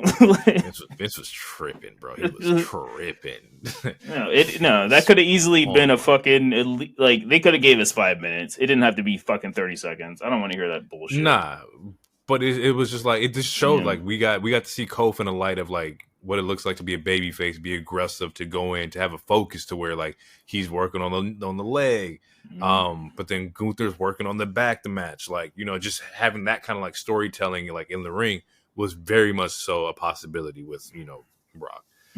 Nevertheless, this match in itself, good fucking match. I thought it was a heater. Early in the match, we almost get a Trouble in Paradise. He gets caught in a German, but then he reverses it and hits a move off the top rope. That was a fire spot. There's a spot like when Gunther takes over, and this is when shit is hilarious because Gunther hits him with a Boston Crab on the fucking announcer table, and then before it goes to commercial break, he switches it to a half crab, and I'm like, this is just this is just hate. Like, I love it. Like, this is violence. This is what I would do to an op of mine for sure. We get back from the commercial. I wrote good ass match. Fucking someone does a dope ass backbreaker. I'm assuming it's Gunther. The shit was fire. Another match to get. This is awesome chance because again, this match was fucking awesome. Gunther low key hits a Rainmaker for a 2 count, which was fucking pretty fire. It was a Rainmaker. He hit him with the Okada, but yeah, it was a really close 2 count. It was really good. And then Gunther stretches him out around the ring post, which that was a fire-ass spot. What, bro? Man, I didn't know what to call it. I just said torture on the ring post. I didn't know what move it was. I was like, this looks like torture. Man, he bending this man. Yeah, that's nuts, bro. I didn't know what to call it either. I just wrote, he was stretching him around the ring post. Pause. That shit was fire. It was fire.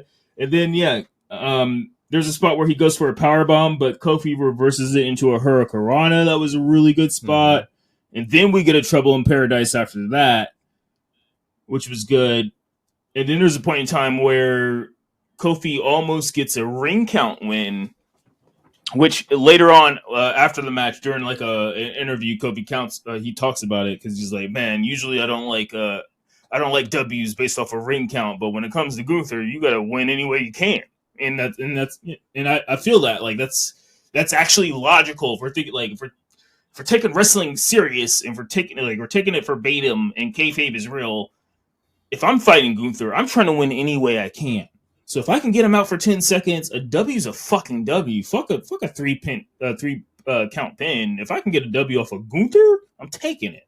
So like that, him explaining that makes a lot of sense to me, and it was just a good callback. But it doesn't work. Gunther gets back in. Kofi goes for another Trouble in Paradise, but this time Gunther gets the powerbomb off. He hits the powerbomb. The ref thinks he's going for a pin, but Gunther's like, nah. He instantly turns that kicks out. Nigga, he kicks out of the powerbomb. A pin powerbomb. He's pinning 1, 2, kicks out and flips that bitch into a Boston Crab. Do you know? Like I was watching this shit, like, yo, this motherfucker's like genius, bro. He's fucking insane. See, the way I looked at it was that, this nigga's genius, because the way that I saw it was that he powerbombed. The ref thought he was going for the count, and Gunther was like, no. So it was like a powerbomb, then to a Boston Crab, because he's like, no, I don't want to win, because his last 2-3 matches he's won off submission. So I feel like his goal is to win off submission. So the way I took it was he powerbombed him and just said, fuck the 3 count. I need to make him submit to me. This bitch. That's the way I took it. It was clean. Either way, it was fucking clean. Thought, either way, both aspects work. To where if it was him like mentally like, fuck, I'll make this dude tap. Cool. But also, it's crazy that if he heard the 2 count, as soon as Kof kicks up to kick out, he's just like, nah. Yeah. Boop.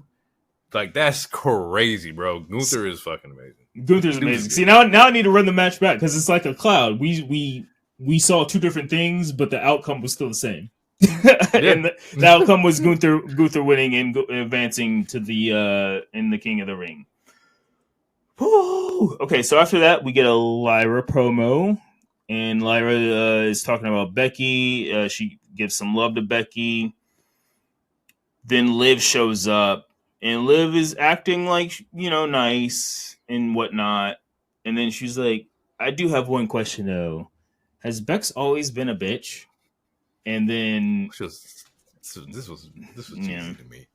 You said what? It was easy? This was cheesy. Oh, cheesy. It was cheesy to me. It was very CW. It was very Dawson Creek. This reminded me of 2013 VKM. I'm not gonna hold you. I was like, what? And then like Becky, I think this was the punch that they were talking about. Like they're like, man, this punch just didn't look good. I didn't pay attention to it at first. I go back on Twitter and everybody was like, yo, like this punch was dog shit. My bad. I'm getting ahead of the story to where Becky pops up behind Liv as she's saying, like, as she called her a bitch and whatnot. Yeah, Lyra says, why don't you ask for yourself? Yeah, she turns around. She's like, I'm not afraid of a fight, bitch. No, well, she punches her first and then says, like, I'm not the one that's afraid of a face-to-face fight or something like that. She hits her first before, which I thought the punch was fine. It was funny, but it's one of those things where it's also on the cell, like it's not just the cell E, it's also on the cell like Like, you got like some people were taking that moment to try to shit on Becky, but it was like, it's also on Liv to sell the punch. So if she sold it like just getting hit in the chin and then just falling straight down as a sack of potatoes, that's the way she wanted to sell it. I thought it was fine. I think it was one of those moments where people just want to nitpick shit because it's cool to hate Becky right now or whatever the fuck. But at the end of the day, she puts most of these women over. Like, I have nothing bad to say about Becky. Yeah, like I will. Yeah, Becky's just Becky. Like, I don't have anything bad about her. I will say she's held down the fucking women's division for a long fucking time now. I think a lot of her fatigue comes from a lot of people's fatigue with Becky just comes from her being the number one like woman superstar for so long, and just the lack of talent behind her. But that's not her fault. That's just how that shit was run back then. Mm-hmm. It's not her fault. One of the horsewomen are boring because all they do is fucking win and they don't have any character. The other horsewoman left. She left to go somewhere else, and the other horsewoman's also just equally amazing. So it's like, you got Becky, you got Bayley, the two Bs. Charlotte's great, but her character is the same, and it's boring. Ooh, and then you got Sasha Mercedes, who amazing wrestler, not that great on the mic, decided to go somewhere else. That's crazy because out of the four horsewomen, I think Charlotte might be my favorite. And it's just because, like, you get antics of, like, I don't like anybody, and I'm okay with that. And then you also get, like, if I don't want to wrestle you, I don't want to wrestle you. But when Charlotte is in the main event matches and Charlotte has to be put in the spotlight, she does shine. I can never say, like, oh, that was a bad match from Charlotte. I've never said that. No, she's one of those people that she'll put you over, like, crazy, but she kind of, like, has to like you a little bit. Yeah. At least that's what it feels like. I don't know personally. I just think that's what it feels like. To me, that's what it feels like. It's very Brock Lesnar-esque, where it's like his match with Dean Ambrose was kind of ass, but the match with him and Bryan, or the match with him and AJ, or the match with just him and Finn, was like all three of those hit. All four of those characters are very small people compared to Brock, but 3 out of the 4 fucking hit. The Ambrose one didn't hit, and there's a couple other people we can use as an example. It's just one of those things where it's like, I feel like, yeah, Charlotte is one of those people who's like, I'll sell for you hardcore if I like you. Very similar to Brock, to where it's like Brock versus Bray or anything, like he's not going to sell that hard. But with Brock versus Roman, like he's selling his ass off, or True. Fucking that moment when, that moment with Drew, he sold his ass off. Shit, even that little brief moment with Keith Lee, Brock was like, True. I'm going to sell for this guy. I like this guy. He cool. But he ain't going to sell for no... I don't want to put anybody down. No. Let's just let it rock. Let he it rock. He ain't going to sell for, you. If you ain't popping, he ain't going to sell for you. Who the fuck is you? Yeah. We get like a Karrion Kross Kof promo where it's just a quick one where Kross is like, "Oh, it's more time to turn things around, Kof." And please don't put my man. I don't need New Day versus AOP. I don't. If it makes New Day heel again, I'll be okay. But I don't want to have to go. That's not what's going to happen. I don't want to have to go through it. Well, Karrion, kayfabe wise, has a low key thing similar to the Fiend, where it's like if you face him, or even Malachi Black, where it's like if you face him, you eventually change to some degree. Every character that the tunnel for being a heel is going through Karrion Kross. Yeah, it's like that just so they can come out. He had a small feud with Shinsuke on SmackDown. Shinsuke goes to Raw. Eventually, now he's a heel. And there's a couple other people. Or it's not even just going heel. I think it's like your life just changed. But like with the Fiend, you go heel. Or with Malachi Black, if you get the mist, you eventually go heel, which is what I think is going to happen to Copeland. But anyway, digress. So yeah, we get that little cross thing. It was fine. We'll see where that leads. We get the Tozawa versus Bronson rematch. Chad is fucking just screaming at ringside like a fucking lunatic. Mm-hmm. Call him an idiot. It tells him just going off on him. Yeah, it's a quick match. There's a Death Valley driver to the Bronson Reed splash. Match is done. Tozawa had no fucking chance at all. No. Before that, earlier though, I mean, So Tozawa was kind of working him for a little bit, and then he took the shirt off, and then it just went downhill for that. Like, there was a moment where Tozawa was like, there was like 2 minutes, or I don't know how long this match was, but let's just say there was like a full 60 seconds where Tozawa was he was in Reed's ass for a little bit. He was working him, and then he took the shirt off. He was feeling himself, and it went downhill. It went down. GG's. Yeah, it was a good game for him. Is it like there's a Gunther promo? There's a Ludwig promo. So yeah, Ludwig cuts a promo for Gunther, and he brings up a bunch of receipts.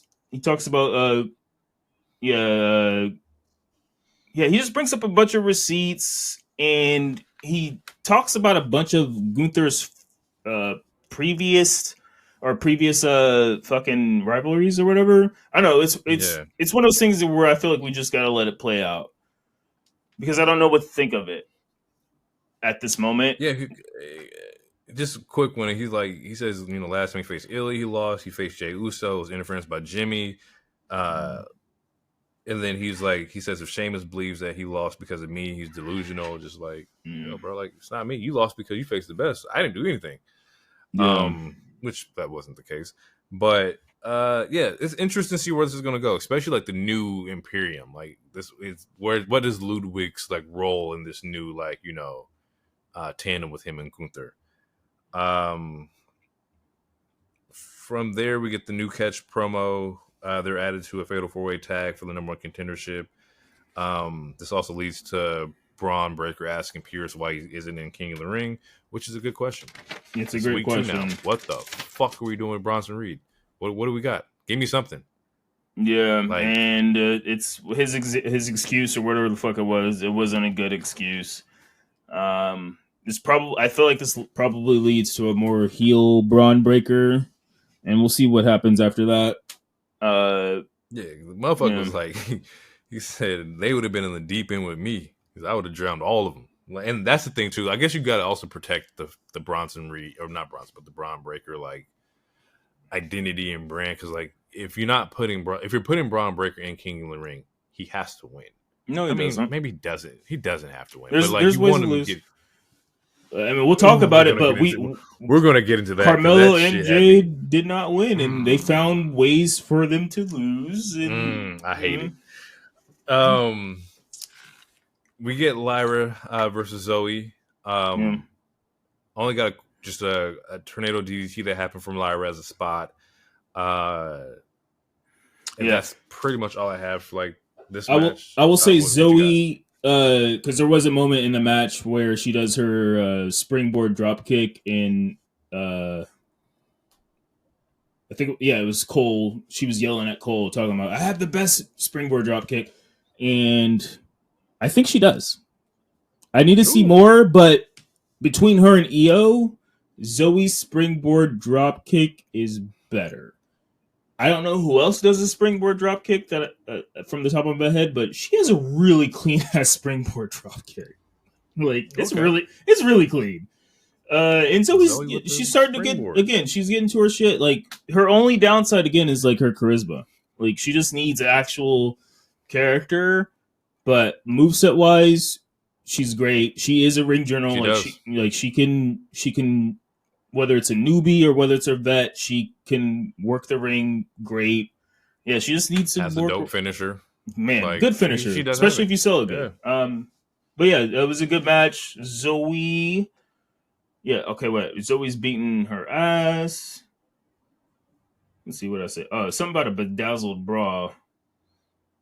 Nigga, what? Oh, okay. Oh, okay. I was okay. Because Zoe, because Zoe. Okay, so I remember now. Because Zoe's fit was funny as shit to me. Because she has a bedazzled bra with some jeans and the Stone Cold knee brace. And I wrote that down because I was like, this is a really interesting fit.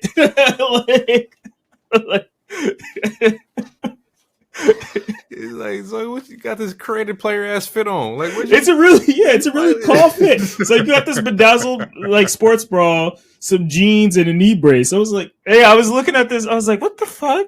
I was enamored by it. I was like, this is a wild ass fit. Funny. I would be scared of you if I saw you. Like, I was like, oh, I'm gonna fuck with her. you see that knee brace with them jeans? That's a crazy ass combination. That's great. That's what I like looking up my notes because this is like. If people can see the notes that like we take, it's probably like, bro, what the fuck are y'all talking about? 9:30 high after a cider. I'm like, man, bedazzled bra and a knee brace like Stone Cold. Yeah, it's just random ass stuff like that. And some jeans. We get a Jey Uso promo post match, and it's just like a regular, like, just Jey Uso doing his eating shit. Yeah. Sammy comes out after that. Yeah. That's all I wrote. Sammy comes out. It's just before the break. Okay. And then we got Sammy versus Otis. And all I got for this is like Gable's losing his shit at Otis, which causes Otis to be distracted. Gable's really going in on this heel shit for sure. Yeah, so similar to this Tozawa match, Gable's like, do not gyrate your hips. I don't want to see gyrate your fucking hips, shit like that. And Otis was really working, and then he started filling the crowd, and then you hear Pat is like, show us your worm, Otis, show us your worm, give us the worm, pull out your worm, all this other shit. Otis just start filling the crowd, and he like rips his shirt, starts gyrating and shit, and you could just see Gable just super fucking upset. And that sets up for Sammy to get the W, essentially. Which makes Gable upset. Yeah, Otis Gable ends up attacking Otis. Sammy saves him, and then Chad ends up blaming Otis again and slaps him. Yeah. So Otis got attacked twice and has to take the walk of shame. Yeah. We then get a Judge or JD promo with Braun Strowman, which is just, this is what I mean. They send this man up for fucking failure. He warned Strowman to stay out of Judgment Day orders, or basically Judgment Day business. Yeah, this is what the fuck I'm talking about. Hey, but send fucking JD in there to Braun fucking Strowman. Handle that for us, JD. Handle that. I don't know I don't know. Get together and jump this big ass nigga. The fuck is going on here, bro? I don't know if it's the weight of his head, but he stood on business. I'll give him that. He went up to Braun Strowman and he didn't look scared. He didn't. He wasn't shaking in his boots saying, "You better stay out of our business." Like, no, he went up to him and he looked up, him up like, which might have had to be a strain on his neck. He looked up though, and he's like, "Stay out of our shit."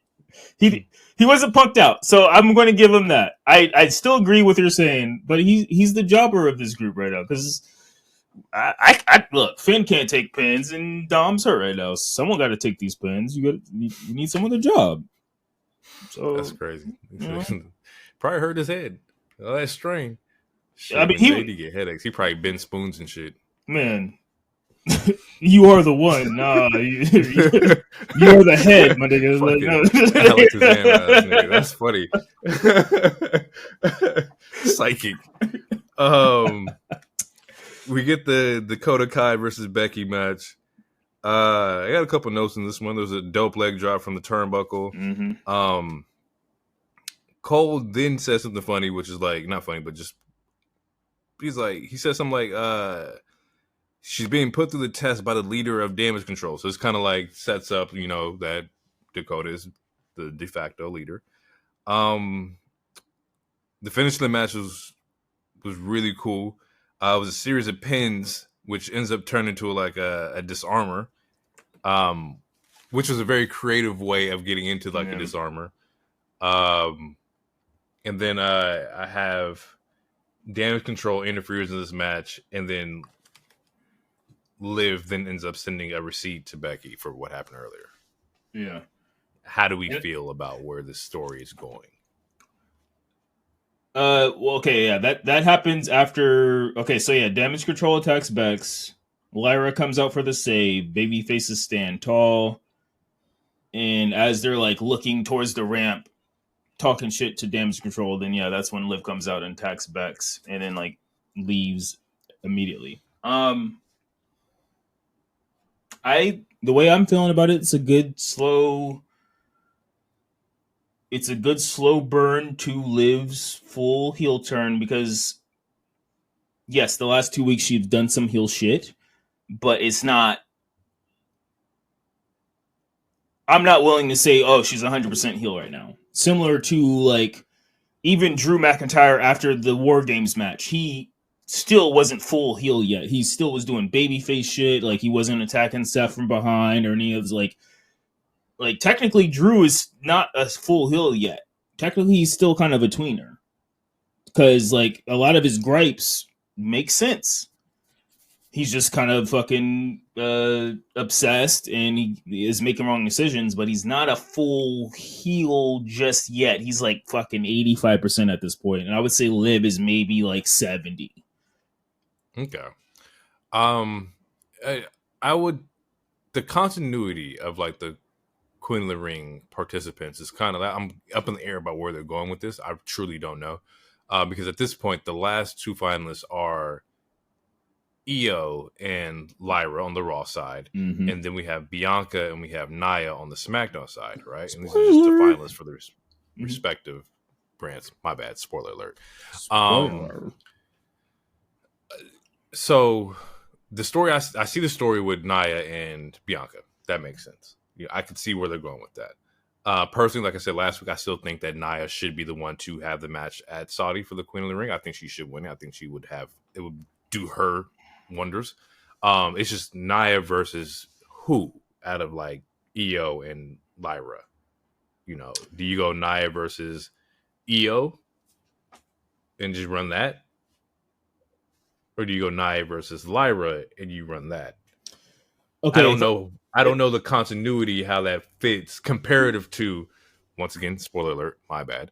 On the men's side, it's damn. The men's side. Okay, yeah, no, let's hold it. But the men's side is a lot more confusing. You think so? I think it's more confusing on who. Okay, so both the men's and women's. It's hard for me to choose who's going to win, but I would say maybe confusing is not the right word, but I don't think confusing is the right word, but I feel like they got a lot more sense to make on the men's side compared to the women's, because to me, the simple thing would be Tiffany distracts Bianca, Nia goes further, and Damage Control, obviously, there's 3 of them versus Lyra. Becky will be there, but there's always Liv to also take Becky out the picture to where it can still be 3v1. And then you have Io versus Nia to where Io can play the face again, similar to how she did Shayna. So to me, that's it. Like if we're just talking about like different pathways or different streets you can take, to me, like the women's, the different streets you can take in the women's is a lot more or a lot less convoluted than for the men's, because with the men, either we do fucking like Tama beats Randy, and then we get Tama versus Jay, so then we're already getting mixes with the Bloodline Civil War shit, which is where I think that's where they're going. Right. Makes the most sense. It makes the most sense, but it's like also we still have so many more months until like whether it's War Games or Rumble or Mania, like there's still a lot of, like, so that's something that they could just slow build and not do it at all. But it is, but you gotta. It makes sense to do it, right? Like, and the thing is, like, I think Jay gets this one over Gunther because even the last time they fought, like, Jimmy was the one that interfered in that. Jay was about to get him. Jay was on his ass. So without, the title being there to where like Jay doesn't have to be IC champion or nothing like that, I think Jay gets it, and then Bloodline interferes with fucking Randy. I think you give Jay versus Tama, which is like just planting the seeds of the whole Bloodline shit and whatnot. And you can kind of stretch that out over honestly only 2 months, because SummerSlam's in August. So like, I would say that like you would see your first appearance of the Tribal Chief in SummerSlam, maybe even like the SmackDown afterwards or something like that. I think you can run, a brief story, or maybe Jimmy comes back and he's on Jay's side, for 6 or for 8 weeks, and then you get all the extra shit. And that works. And honestly, to be honest, I need that because I don't like what they're doing with Bloodline. I'm fatigued out with Bloodline. I've tried. I'm here. I am cooked, especially just with the little walkbacks this week. But we'll finish that. We'll get into that. We'll talk about SmackDown. Okay. Yeah, I just a little interesting on where they're going with the Queen of the Ring. We didn't get the Ilja promo. He says he's here to make an impact. It was a really good promo too. It was a good promo. It was a very good promo. Yeah, it was a fire ass promo. He wants to be the czar of the ring, which is the king of the ring. He says, I'm a different kind of dragon. I beat Gunther. He says, not over. And then we get a slight to Gunther, or we get Gunther walking up. Camera pans over, and Gunther's right next to him, just looking at him, just smirk. Don't say nothing. Just like, all right, I see you talking. Good face off. There, Playboy. Good tease. After that, we get a fatal 4-way to determine the number 1 contender. It's Finn and JD versus New Catch Republic versus AOP versus Creed Bros. Creed Bros look great. What the fuck is AOP? Oh, yeah. I still don't understand what AOP is, but this is already a long show. That'll be a tangent for another. I'm over it. You want to talk about fatigue? I'm over it, dude. Who are these Iranian ass niggas in this gang with this 70-year-old vulture man yelling at them? I don't understand what I'm supposed to. I don't understand it. Are you guys bikers? Are you drug dealers? Are you a cult? What the? Anyway. It was a dope ass match. Carlito comes out. He helps Finn and JD win.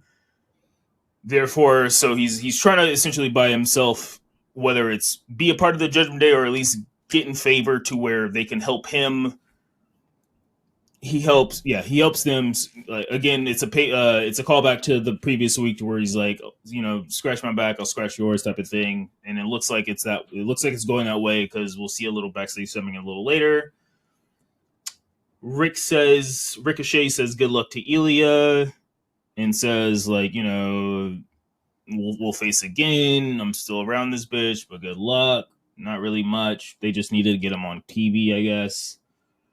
Then the Yeeter of Worlds comes out. After that, I think it's a commercial. We get a backstage segment where Damian says what Carlito did was cool.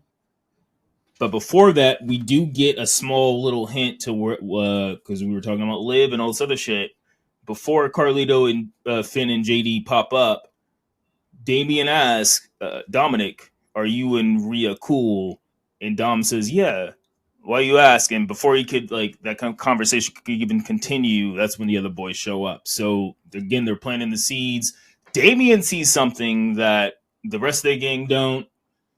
Us as the audience, obviously Dominic has liked 2 of Liv's posts recently. There was the photo from last week to where you saw a little purple bandana in Liv's pocket. I saw a fan. Dom's bandana was gone. Yeah, I saw a fan theory that says Finn's bandana was also gone. It's also been gone for a while. Ooh. So maybe Finn's the one recruiting Liv. I don't know. We'll see. There's I'm glad that even though the pathways are kind of predictable, they are still blending the lines to where we have no idea. It could easily be Finn. They could do a swerve into where it was fucking Damien the whole time. It's not just one for one super predictable. Oh yeah, Anyway, good shit. Boom. Yeah. Then we get the Ilja entrance, which I saw fans on Twitter say, "Oh, he didn't blow smoke out of his nose or whatever." So they were like, "Yeah, he's probably gonna lose." So it seems like him when he actually blows the smoke on his dragon shit, that might be his Super Saiyan version, or the version that we know ain't gonna take an L or whatever. But yeah, Ilja's entrance comes out. It looks fucking cool as shit. And then I only have a couple spots. There's a boot outside that Ilja does that fucking Jay sells really fucking good. There's a part where he does the H-bomb on the table. Trying to end that man's career. Yeah. Like, H-bomb off on the table, bro? Like, relax. Yeah, which that gets reversed. We'll get an H-bomb, but his arm... so after the table shit, he does another H-bomb, but his arm is injured now because he did the H-bomb on the table that fucking missed. So, like, they're selling his arm. So, he does an H-bomb to Jay, but it fucking hurts, so he doesn't get the pin right away. And because he doesn't do the pin right away, Jay's able to kick out. Storytelling. He goes for the Moscow torpedo, but that gets turned into a spear, into a Uso splash, into a win. So it seems like the H-bomb is for sure his finisher on the main roster, and the torpedo Moscow might. He hasn't not been able to get it off on the. I think he did. Did he do it to Shinsuke? I don't think he's been able to get it off on the main roster so far. So the torpedo Moscow might be like his new super finisher or some shit. But he has not done it yet, to my knowledge. Yeah. Unless he's done it to Shinsuke. I don't remember. The match is good, but I felt like it was watching two styles that just didn't really mix too well for me. Especially coming off of like the back of like Ricochet and Ilja, like that was just like fucking crazy. To where like it didn't fit. It was like I enjoyed it. I just thought the styles that they have with each other just didn't work. And maybe it's just because they're both working each other for the first time ever. And of course you go through like, what spots you're doing and shit like that. But it was enjoyable. I just didn't think that like the chemistry was all there yet. And that's just fair because it is fucking Ilja's second fucking match on the main roster. I don't think it was the chemistry. I think it's what we talked about last week. And I think it has to do with Jay's bag. And it's due to his bag or lack thereof, almost every match he has to work from behind. So he's taking majority of the offense the entire match. Right. And I think that's what the problem was, because a lot of Ilja's offense looks like it can kill you. So it's like, all right, he's doing like Jay's just get back up with this, and then he does a robot and punches you after I just saw him going KO Ken and hitting you with the H-bomb. I feel like, I think that's what it is. I think that's the disconnect with that. That is it. I think it's, even more so, maybe we did talk about his bag and lack thereof. But, all right. It's more so like when you see Ilja in the corner and he's doing like, the left arm, right arm, and then he's like the animated like sense of it. And then the other end, you don't get that. You don't get like the reception of like that energy. It just doesn't hit for me. It was like, damn, bro, like you're taking me out of the fucking element. Like he's fucking pumped. He's ready to fucking go. He's trying to kill you. And then all the end is just, oh, watch me do this shit with my shoulder, spit in my hand, and like smack you. Like all right, bro, you got it. Yeah. Now it's about Yeats and Yeats in that. Like, he's over. Like that's the thing. Like he's over as fuck. Jay is over. He's over as fuck right now. It's just. It's hard to be like, damn, like you this over, and this motherfucker just put on a smoker his first fucking week last week. Like, right. So yeah, it's less about moves, and now it's about the storytelling. And besides the Damian match, thus far, the storytelling in I would say Jay's last 5 matches or so just hasn't been that great. Which is, I think, even more so while they're leaning into like the bloodline meeting at the King of the Ring. I think. Mm-hmm. Jay's interest levels pop even more when he's part of like the bloodline like drama and shit like that. That's when you pay attention to like him the most. It's either they're the Usos and they're the tag team, or it's bloodline shit. Yeah, but there is a chance we get Gunther versus Randy, and that would be fucking for a one-off. That'd be a heater at Saudi. Gunther versus Randy. The wrestling fan in me wants to see that. The wrestling fan, I love wrestling, wants to see that, but. I just think like entertainment wise and WWE storylines, that's just not how that shit's gonna like work out. Yeah. Especially when I'm thinking about the Randy versus Gunther and the longevity of that match. You think Randy can go 20 minutes with Gunther? I mean, if most of it is just chops, yeah. if he's not, if he's not taking a bunch of crazy ass back bumps, I mean, yeah, because Gunther has a That's what variety of does, like right? all you gotta do is kick him in the leg a couple times, a bunch of That's what he chops, couple does. headlocks and shit. Get two You gonna put power them bombs backbreakers, off. them Germans, power Yeah, bombs. Like Randy not taking none of that, nigga. Randy ain't taking no power bomb. Leave the fuck out of here. we'll see. But that was Raw. Yeah, that was Raw. So you want to take a break? You want to just hop it right into Yeah, Dynamite? we're gonna take a break real quick. I got one created. I was inspired last week by Brody King, so this one's entitled Brody King. Go ahead and take a listen. We'll be back after the break. Yeah.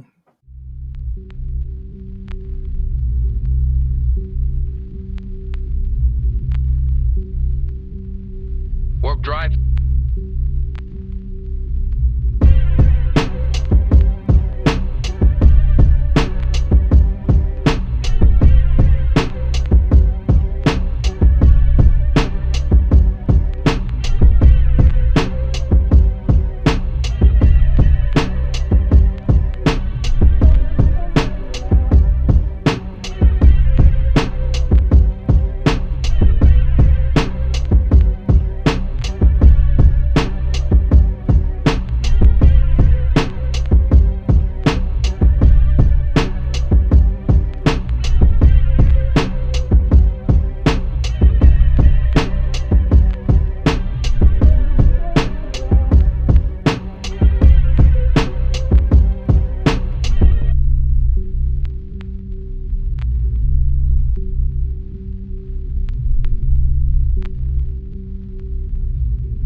And we're back, people.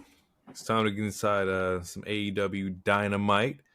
Yeah, we're definitely also still on the boom bad vibes. Shout out to being rejuvenated by Kendrick and Drake and just being inspired again. It's been a long time coming, but we're back. AEW kicks off with a heater, man, and we immediately get into the action with Blackpool Combat Club versus Fletcher and Jeff Hobbs from New Japan, which is very dope to see Jeff Hobbs back. He was in AEW for like just the earlier, I believe like 2021. I've seen Jeff Hobbs back then. I thought he was signed with AEW, but he was just on retainer. But it seems like the plan was probably going to be Fletcher and Powerhouse Hobbs, but Powerhouse had his injury, so he called him a replacement. You get Jeff Hobbs to come out, and you can do this match. Incredible opening match. Mox and Daniel always throwing like great challenges. I still think Kyle looks great. Jeff Hobbs bringing that New Japan work over. Like, it's just refreshing to kind of like see how the guys come over from New Japan. Mox ends up hitting like this dope ass driver on Kyle Fletcher for the win. At the end of the match, we get Konosuke, who comes out. He ends up attacking Blackpool Combat Club, which is then saved by Swiss, which means at some point we're probably going to get like a Callis family versus BCC at some point. In Swiss is Claudio, just for those who Claudio, my bad. I don't know why I put that in my notes, expecting like everybody knows who Swiss is, but it's Claudio. If you're new to the show, it's Claudio. Yeah. It's Claudio. So you'll probably get some form of that at some point. And I would assume that this also helps Will figure out his babyface route at some point. Because right now they kind of keep Will away from the Callis family. Like Callis family over doing like heel shit, and Will's clearly the babyface in the group, which doesn't technically make sense, but I expect the split to happen at some point. Adam Copeland ends up coming out for a promo. Music's hidden, blaring, like he's ready to go. And he gets immediately attacked by House of Black, Brody King, and Buddy Matthews. And they jumped the dog shit out of this man. Mm-hmm. Just an all-out assault on Cope. Take his wedding ring. The steel steps. Nigga. Craziness, bro. Malachi comes out with this title. They're definitely beating this man and pushing to the limits. Malachi says something hard, like, man, I don't know why you try to keep up with this facade. Like you like this facade that you think you are. Like, you're not who you think you are, bro. Like, just drop the act. So clearly, I think that we may be getting the dark push that we've been talking about pretty soon. I think we'll get what I think you may have said it before. We'll get what he wanted to do with Judgment Day. Yeah. As far as like taking down that real dark angle, just hard heavy metal like angle. Spooky nigga. He wants to have powers and shit again. Yeah, and wear butt. Nigga. They steal this man's wedding ring while he's unconscious, which is that's some heel shit. Imagine getting knocked out, man. They steal your wedding ring, bro. I missed this segment. Was it an actual ring or was it like one of those silicone bands? Do you know? Not that it super matters, but it does give more gravity because like most sports people, whether it's wrestlers, basketball people, etc., like even I do it sometimes. Like it's it's one of those rubber or silicone bands so that you don't wear your real ring because obviously you're doing sports or whatever. So I was just curious because I actually didn't see this particular segment. If I'm not mistaken, when I was looking at it, it wasn't like your ideal wedding ring. It didn't look like that, but it also wasn't a silicone band either. It looked different. Okay. But that's also on TV, and I also just saw him just moving around through a promo. I wasn't really paying attention, but it didn't look like the average like wedding ring. Kyle O'Reilly comes out to help for the save. He then takes a stupid fucking kick from Malachi Black to the chin. It was just fucking crazy. Which then sets up House of Black doing a triple chair shot on Cope in the corner. Like, Cope leaned in the corner. They put up these chairs and just fucking dog him. It was kind of dope. It was a dope segment. I am definitely looking forward to the match. Because it was promo before they want to do a steel cage barbed wire match. So it's going to be a very brutal fucking match. Yeah. At this point in time, Malachi hasn't accepted the challenge yet, but later on in the promo or later on the show, he accepts it. This is a nitpick, or honestly, I don't even call it a nitpick. I just think the barbed wire cage match is a little redundant, only because the way AEW does their cage matches, the way they do their cage matches, it's usually only pinfall and submission. There's no escape to win the match. So I feel like the barbed wire part is a little redundant, but I'm also here for the violence.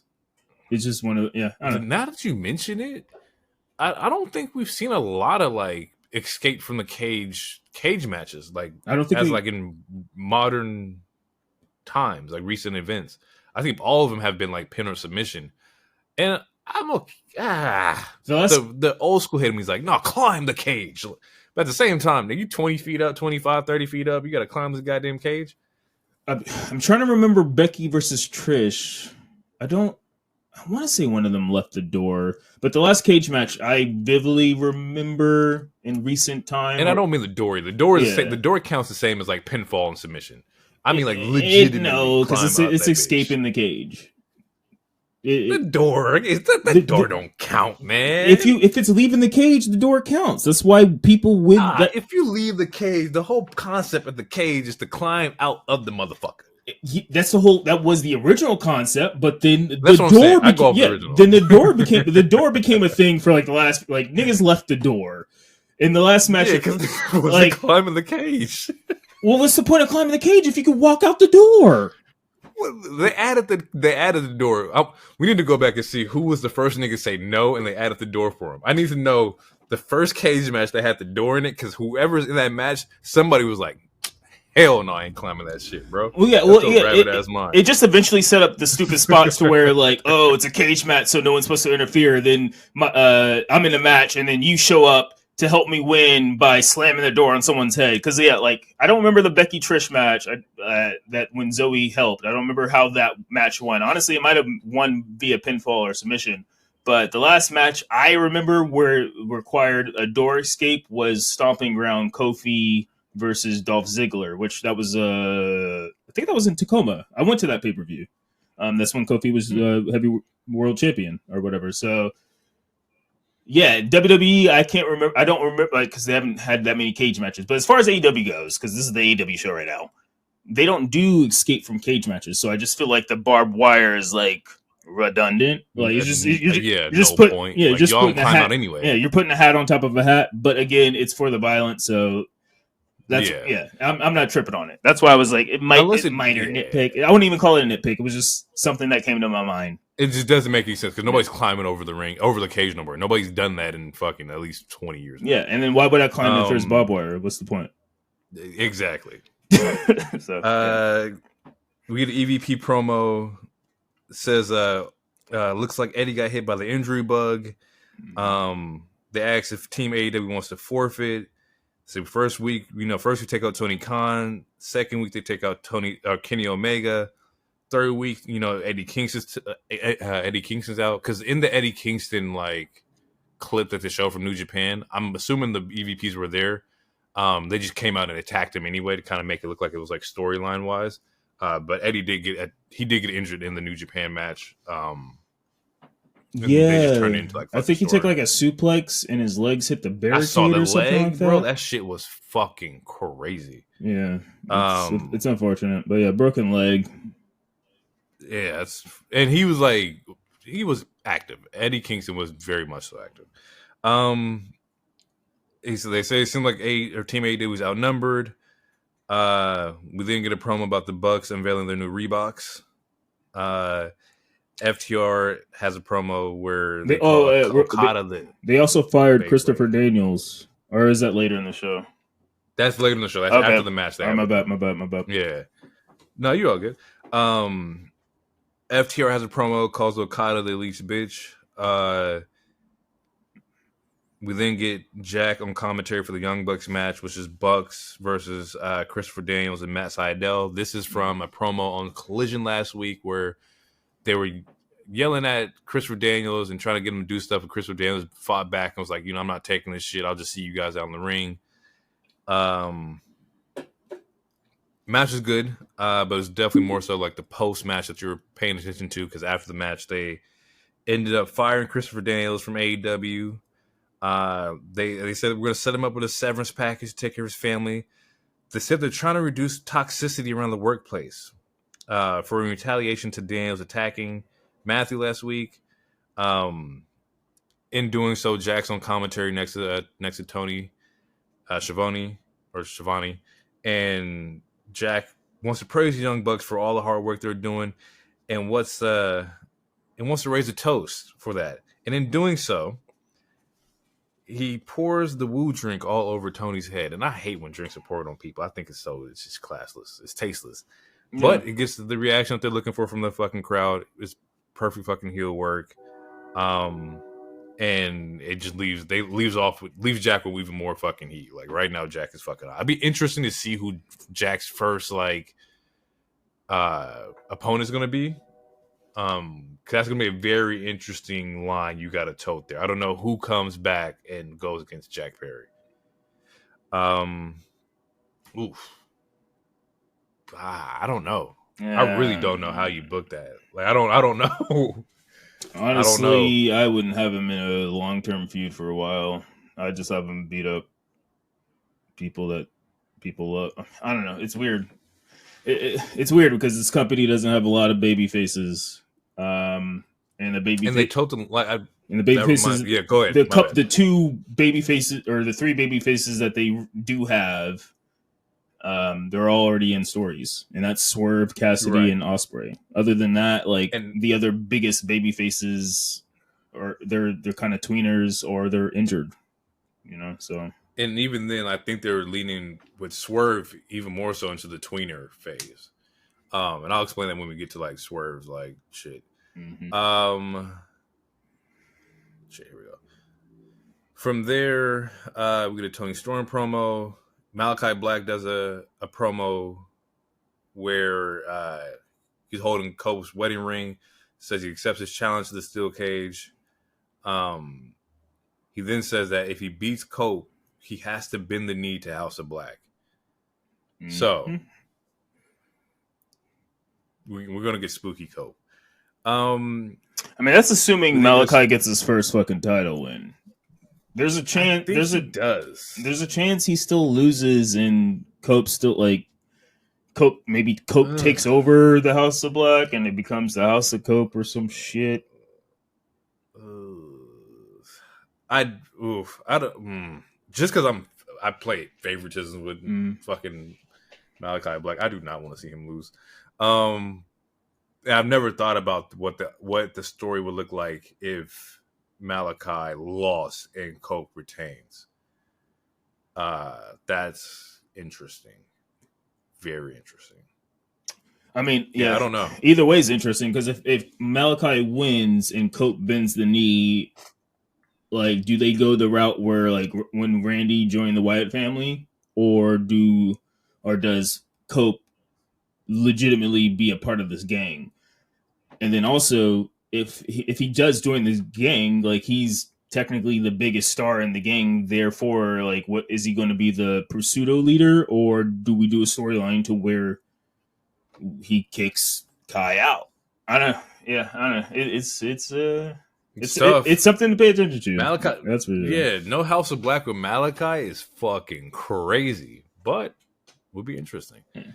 Because he could always still turn heel without joining them. Like the feud could be over, and he can still be taking the effects of the mist, and then turn heel and some shit, and and then maybe that's true. Join Christian, kind of like spiral out or some shit like that. Yeah. We get a squash match from Hook. From there, he immediately calls up Chris Jericho for his FTW championship. Jericho comes out and says hopefully he learned a few lessons after he hit himself in the face with a baseball bat. He's doing this all in the condescending, like, learning tree tone. I fucking love it. It's fucking just irritating. But also, like, it's just good character work. He's like, love Dynamite so much that even if it means he'll show up, even if it means sharing the spotlight with Hook. Hook doesn't want to share the spotlight. He just wants to beat Jericho for the FTW. He then asks the crowd if they want to see Jericho versus Hook. But Jericho says, nah, this is a learning moment and a teaching moment. I want to teach you that the world doesn't revolve around you. You need to be less selfish when it comes to the business. Wants them to think of others. The crowd then chants, please retire Jericho. Mm-hmm. In loud fucking, they're letting you know, please retire. He then says, I know you want me to retire, but I won't. Because when I retire, I'll be in every wrestling Hall of Fame possible. But I'm not ready to retire yet. Which is a bar because he will be. Yeah.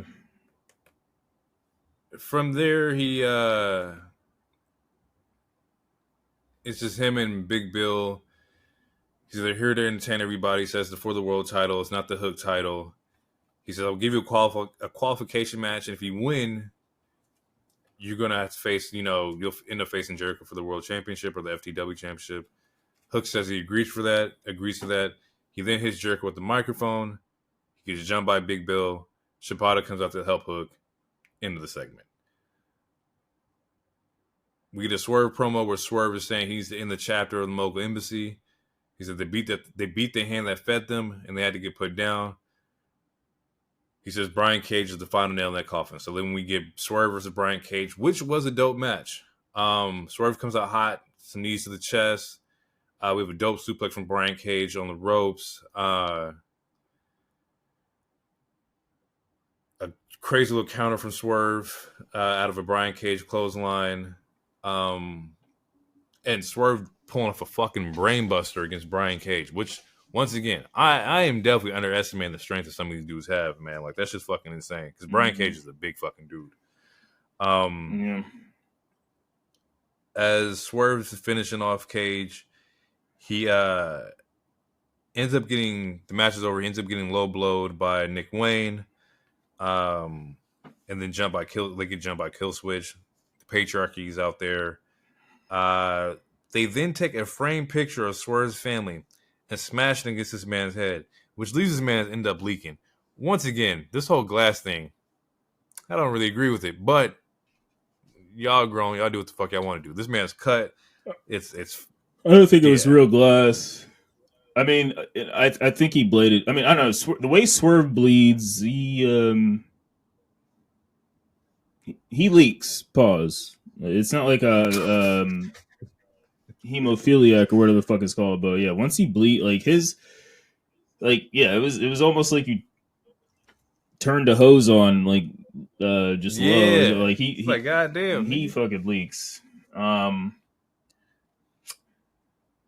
I don't want to make the show longer, but I'm really upset, and I'm upset because I feel like I gotta defend this fucking asshole Swerve again. I don't understand. Whose house? Go ahead. What you got?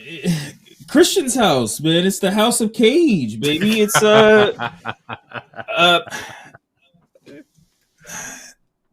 I don't want to go into a tangent. I just I don't know, man. I do not feel like they are presenting Swerve correctly. I feel like with the Tony Khan, when he took the driver from the Young Bucks and Swerve winning, being the first black champion, I feel like they booked those two things and didn't have a long-term plan for them. I think you are correct in a sense in that. I think that the one that should have been leading Team AEW should have been Swerve.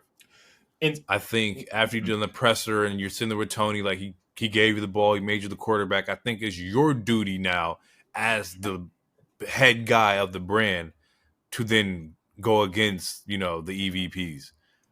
That was the bigger story that should have been told there. That's how I feel personally. Yeah, especially since he called them out before they said, "Oh, your next challenger is Cage."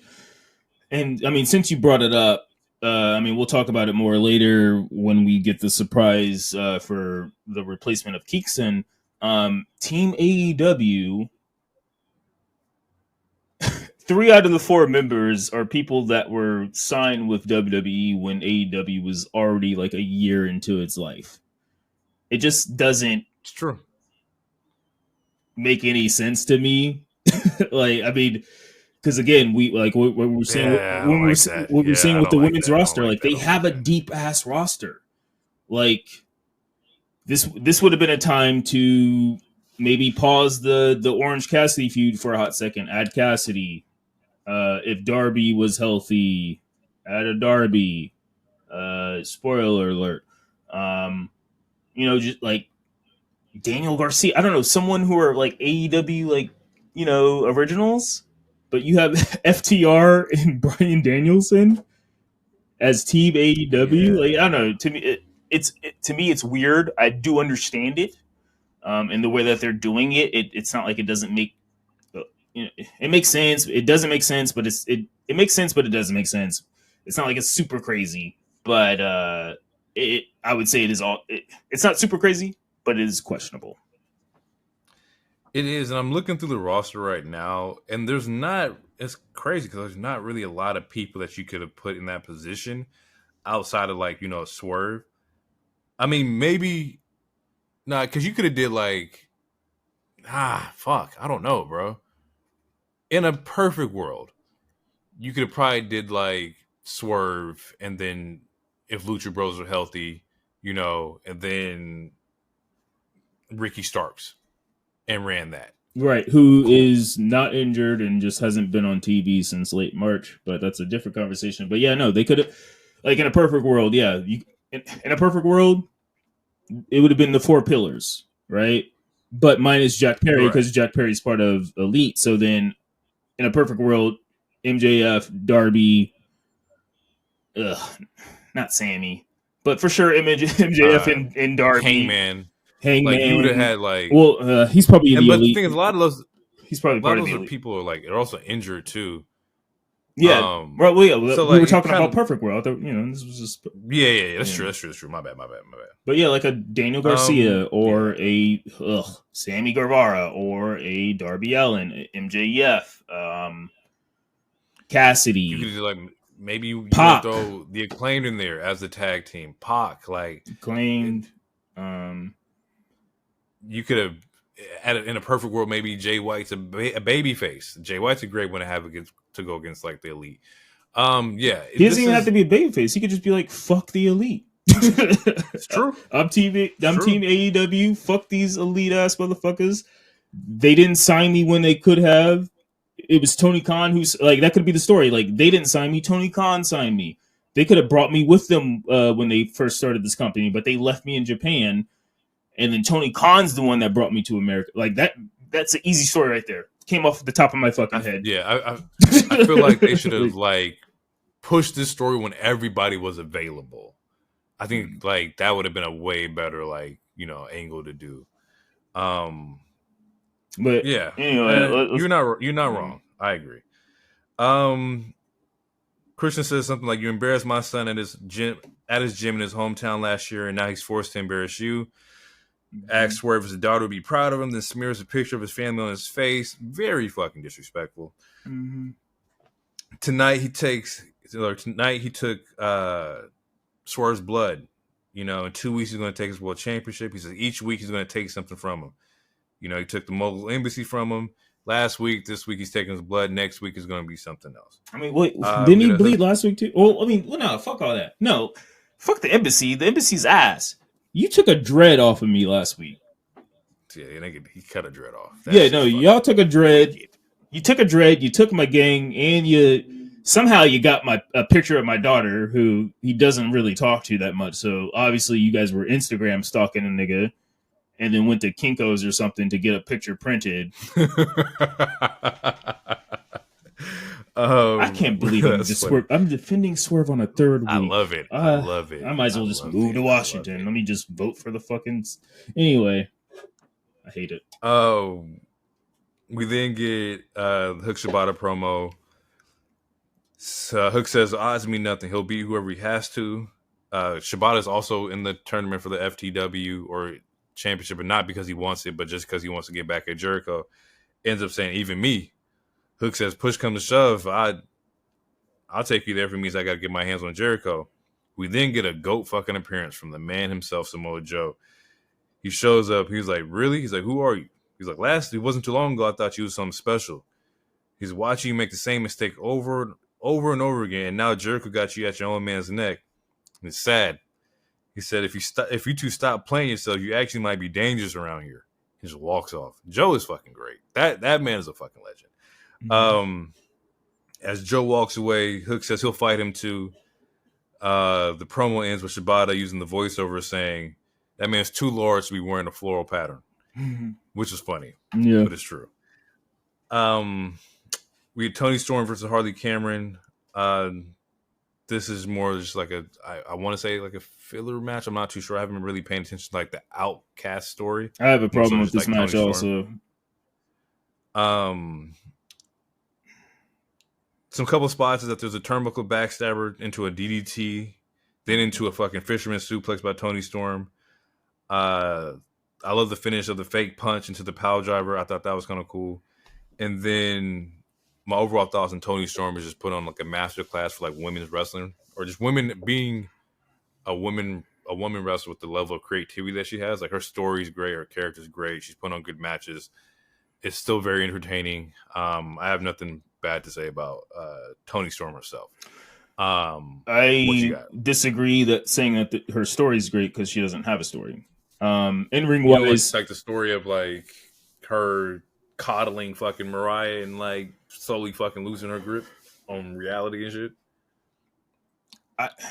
To me, if that's the story that they're really trying to convey, to me, it's not. I'm not getting that. Like, obviously, Tony Storm has. To me, Tony Storm already lost her reality. Once shit started going black and white, Black and white. like to me, that's already like you already lost. Like when she first did, like chin up, tits up, watch out for the shoe. To me, the reality was already lost. But with her possibly losing Mariah May due to what's the Japanese homegirl, Ami or Mira. Yeah, whatever that fucking uh it's a lesbian storyline that they have not explained. I'm not complaining about women kissing each other, but they just never explained.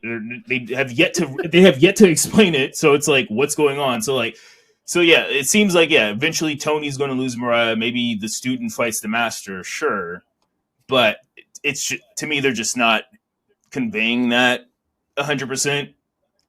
But if we just ignore that part, so fuck that part. No, like Tony Storm, still a great fucking wrestler in ring. This particular character is great. My problem with this match is that everyone was barred from ringside. Granted, Harley Cameron, this is her second or third week on Dynamite TV. I think she's been on ROH before, but like as far as Dynamite, I don't think she's been on this much. And for whatever reason, Tony Storm is having a hard time with her.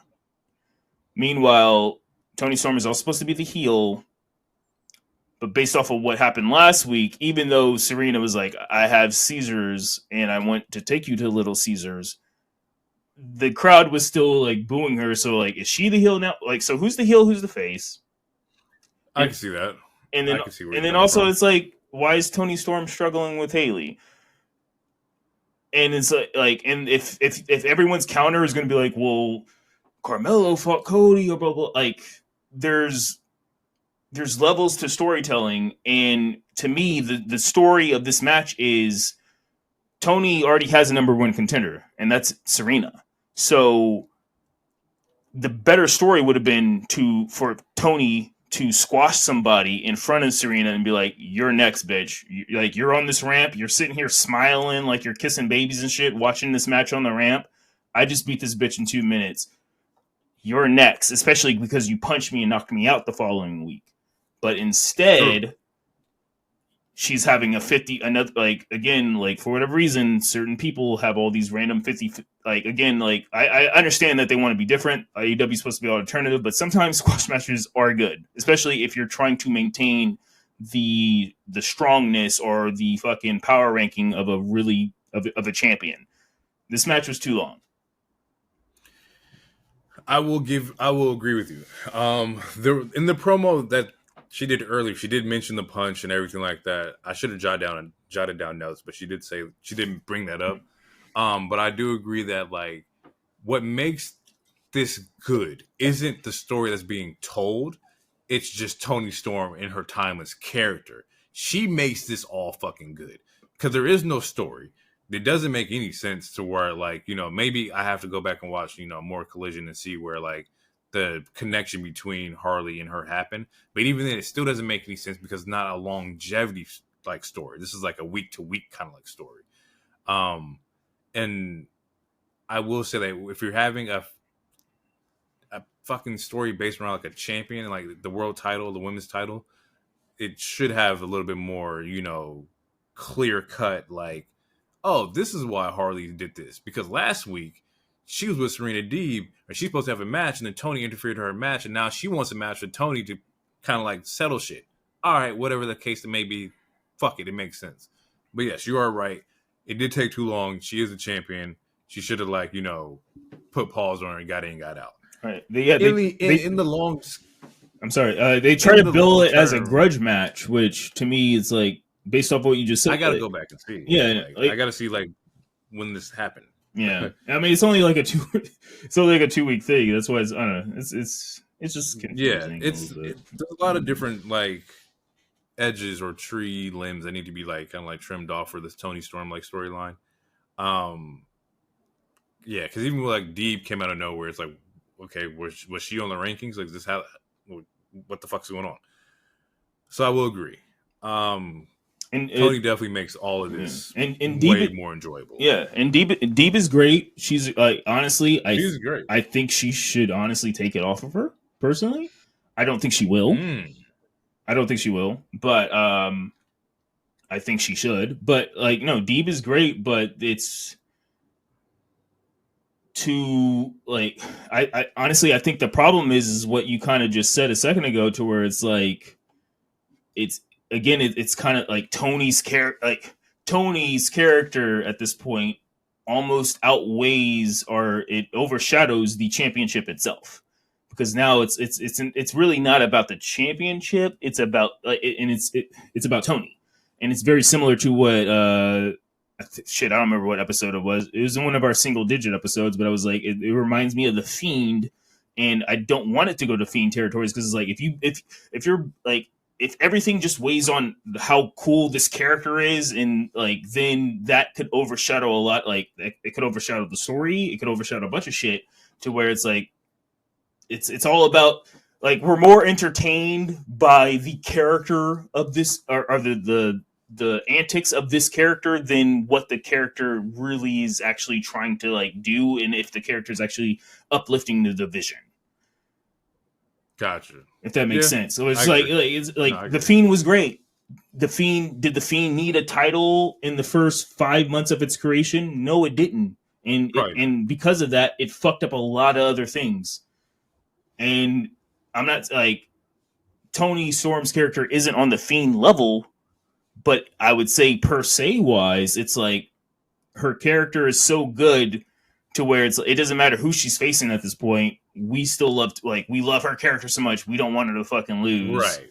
And now it's like, it's going to turn because her character's funny, and it's kind of like it's a parody of a 1950s actor. So essentially it's a gimmick character and it's a comedic character. So that makes the title damn near comedic, based off of all the fucking feuds that this character has had. So it doesn't make the title feel that important. Yeah, I agree to the extent that, like, the level of character, like, craftsmanship that she has with her character, and like the detail, and like, I'm gonna say this, I'm gonna call out this person, I'm gonna wrestle this style. It overshadows all the storylines that they've been put like in front of her, because it's so fucking good. But yeah, eventually you kind of want to see where that fucking goes, and maybe at Double or Nothing we'll kind of get a more clear cut like idea of where they're going next.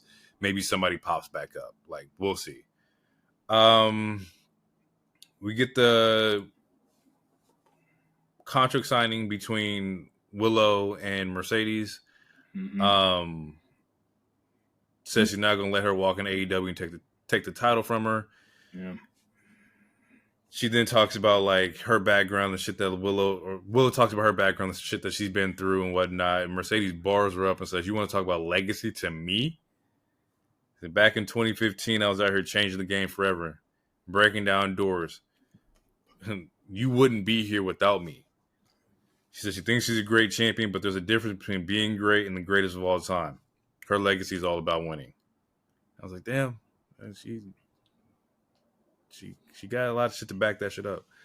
Willow comes out and says, well, she does. Sasha is in people's greatest of all time list. She might be number one to some people. She is number one to some people. She was in my top 5 for the longest time. But now, no. Now, to me, no. I saw a lot of the internet be like, "Oh, Sasha or Mercedes cut her best promo," and I'm like, it was a fine promo, but it was a good promo. It's Willow. Honestly, to me, even though Willow, again, she has that. I told you she has that disease of just sounds too nice. Even when she's being mean and power bombing bitches through tables, she still like comes off way too nice. But to me, like Willow's promo was better in this segment. To me, I do like Willow's promo because Willow's promo kind of like made it seemed like, okay, you're gonna talk this shit. I'm gonna bounce back. I'm gonna show you that this ain't no fucking walk in the park. Willow's promo was good. I will say that her promo was better than Mercedes, but Mercedes also didn't have a bad path to this. Willow says, last time we wrestled, I became a champion, and you didn't walk out at all. Bar. Mercedes then slaps Willow, which ends up Willow clearing the fucking table and power bombing her to the table with the Doctor Bomb. Still my favorite fucking finisher right now. I haven't seen nothing else yet that was like, that's the one. But Doctor Bomb is fucking great. Like I said, dope segment. Proud of where Willow is. I'm excited for the match. I just don't want Willow to lose. I think your best move is to have Mercedes lose at Double or Nothing. For me. Business-wise, it could say something else. But we won't know until next week. Dude, honestly, I don't know. I don't know. I like this feeling, though. Paper-wise, if we're just... And I hate using on paper. I hate using that as an argument. But on paper, everything has been booked and built for Miss Mercedes to win this belt off of Willow. Especially because obviously Mercedes is a way better heel. But, Willow could lose and then Mercedes goes full heel and then we get a rematch. That could work for sure. Oh, man. Yeah. I don't know. And it's crazy. Like, on paper-wise, you are right. Also, on paper-wise, we have seen teams go undefeated and get beat by Eli Manning. Anything could fucking happen. No, we got to bring that shit up, bro. You could have. I forgot she was a Patriots fan. You could have said anything. No, this was fine. It's fine. My bad. I forgot. I wasn't fully watching at that point yet. I didn't see the first loss. I saw the second loss, though. That second loss was my first official Super Bowl. Wes Welker. Jesus Christ. Catch the ball, dude. Fucking shit.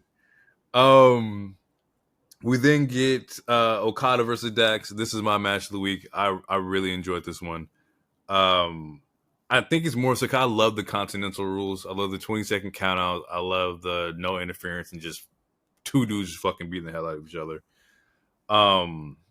Finish wise, wasn't too sold on it, but I nevertheless still enjoyed the match. The finish, Okada's going toe to toe with Dax. It doesn't look to be a clear-cut indicator when he can get his Rainmaker in.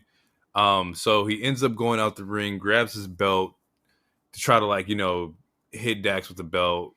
It's all a ploy. He ends up distracting the ref.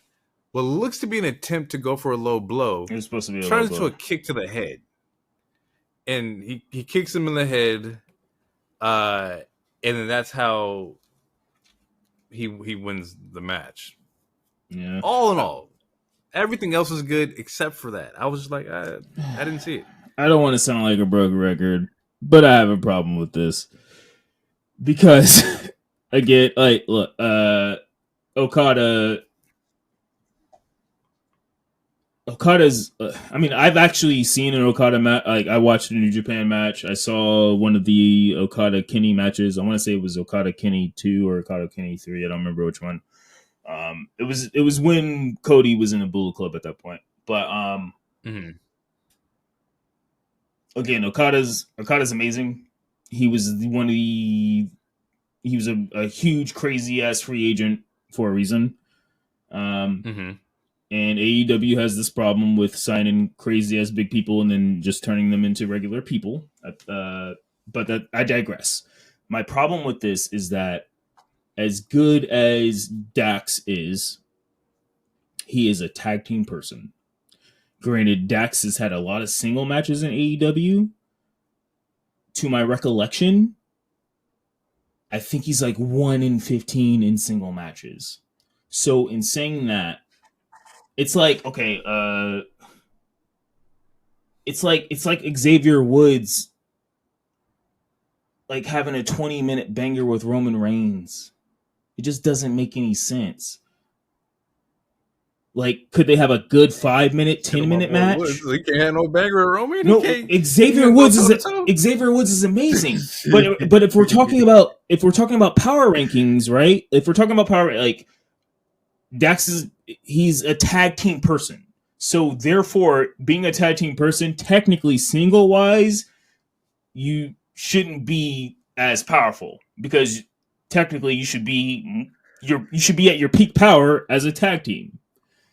And then you take that part and you plus it with the fact that every single match he's ever had has been a loss.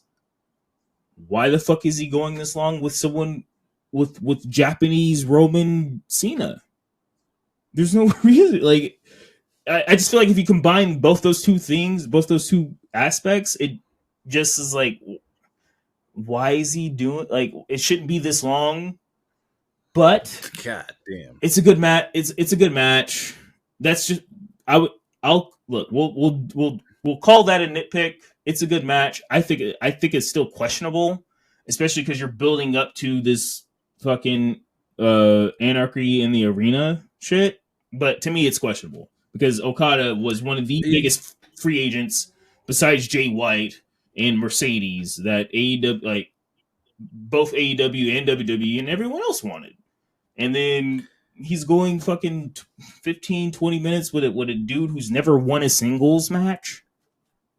I think a lot of things played into a part, though. Like, the injury thing with Kenny really shook shit up because they knew they were getting Okada before Kenny was sidelined. So I think by this time we was kind of betting on an Okada Kenny at like a double or nothing or some shit like that. To where now you kind of had to pivot a little bit and pivot a little bit longer. We're still going to get Kenny versus fucking Okada, but it's just going to come at a later date. To where now it's like, what the fuck do we do with Okada? Okay, we have him join the Elite. We'll go and fucking on a rampage, and we'll probably win the Anarchy in the Arena, and then we'll just continue to do like fucking heel shit or whatnot. But I would assume and hope that like maybe down the line you see Jay White go against Okada. Maybe fucking Samoa Joe, like something. We gotta give him, the right competition that makes the most fucking sense. Because I do agree that, Dax as like the competitor for the Continental doesn't make any sense. We could have just had a one-on-one match without the belt, because what gives Dax the rankings to go for the title? Like that in itself, like we don't believe Dax is beating fucking Okada for the Continental. I did look at was Dax, this a title match? Yes. Oh yeah, you're right because you said fucking Why the fuck did he even have a title? What the fuck? Why was that title? Like, yeah. Okay. So yeah. All right. So no. Okay. That's lazy booking. The reason why it was a title match is so that there wouldn't be interference, which you could have just said, "Oh, TK says like." When I asked you the question, nobody believes in TK though, because TK like is out. So you got to do Continental to kind of like give the no interference fucking aspect, because nobody's going to believe. Oh, hey, TK said no interference. That's right now. Everybody's saying fuck TK. We're going to do what the fuck we want to do anyway. He's the boss. Not technically the EVPs. He doesn't right now. That's the story. That's what I'm saying. Story wise, this nigga is the CEO. He was drafting people in a neck brace. You're telling me he can't Zoom Tony Schiavone while he's in Jacksonville and be like, yo, I need this match. I want this to happen. And that's so me asking that is why I asked the question earlier. Like, do you think with some of the storylines that they did with whether it was the TK angle taking the driver or whether it was the first black champion, do you think they had a long-term plan? Because to me, it doesn't seem like they had a long-term plan. Like Tony Khan is a babyface billionaire. Like he's the opposite of Vince. So therefore he should be beloved. So long-term wise, whenever he does come back, he should be getting revenge, right? He should be booking certain things to make the Elite hell, right? So it's like, are you guys doing, like, is that a plan? Because like, how is Kenny booking a match in a fucking hospital bed, but you tell me Tony Khan can't book a match via Skype in Jacksonville? Like, what? Prior to them showing the fucking Punk footage, I would have been like, Yeah, they ain't got no story. They don't know what the fuck they're doing. Now with the situation, where Jack comes back, he's fucking hot as ever. I don't know. I can't predict them, but I can't take them out of the conversation where like they might know what the fuck they're doing because they know they got their stuff out of the biggest fucking hole possible, and then fell into another hole afterwards. But that's a whole different story. We already went over that. As far as the way they tell stories, it's not like what we've seen in the E. It may look fucking unorthodox as fuck because it probably is. But they got a fucking end goal in sight. Like, they know what the fuck they're doing on their end. I have to disagree because they have not proven that they could finish up. The only time I've seen them finish a long-term story was Hangman versus Kenny. Ever since then, I have not seen a story that was long-term that panned out correctly. I would have to do my research. At least in my opinion. Since I've been watching, the best long-term storyline was Hangman, and that eventually led to Kenny, which led to Hangman's first title because they were tag team. He became a depressed alcoholic cowboy, all this other stuff. The belt collector happened. I would definitely have to go back because I'm not too sure. And also, like, we still got to wait to see how the fucking MJF story pans out because they could really fumble that shit too. But I don't know. I don't think they will. But we'll see. It depends. Yeah, it depends on how long he comes back, but also it depends on if Adam Cole's healthy. Like, honestly, this group should already break up. It doesn't make any fucking sense. Man, we do got him out the boot. He is out the boot. He's walking around now. So maybe we'll see. Post match, Elite come out. They attack Dax, followed by Daniel or Bryan Danielson and Cash, and then your boy. Okay. Treacherous little twin. Before I get in this shit again, real quick, why is Daniel in this match, man? We last saw him get injured, and with there's a story with that too. Claudio isn't cutting a promo. Claudio walked off. He was like, "Okay, you gonna cut this promo about them? I'm out of this bitch." So like, there's story there that I don't know. I don't know what they're leading to. They didn't explain that. Nothing. I have no fucking idea. But yes, I don't know why Daniel's here. Maybe it's just because Daniel wants to be in something before he fucking fully retires, but not retires. I think Daniel's just getting out shit that he wants to do. Well, he definitely wants. Even next week, he's going against Santam Singh next week. Like, Daniel's doing whatever the fuck Daniel wants to do, and then he's out. What the fuck is he going to do against? Oh, Jesus Christ, man! Daniel's doing whatever the fuck he wants to do. Did you not? No, I understand. I understand that, and I appreciate that part. And that's what Adam Copeland's doing. Like, they're doing the shit that the E wouldn't let them do. I understand that. Why the fuck are you fighting Santam Singh? What the fuck, dude? You just made me upset. I'm like, what? I will be there. I will be watching that shit because I'm trying to figure out what are you gonna do. He's gonna beat his ass and put him in a fucking what's Danielson's submission move? The fucking that's so upsetting. That's so stupid. Why is he fighting Santam Singh? What the fuck? I don't know.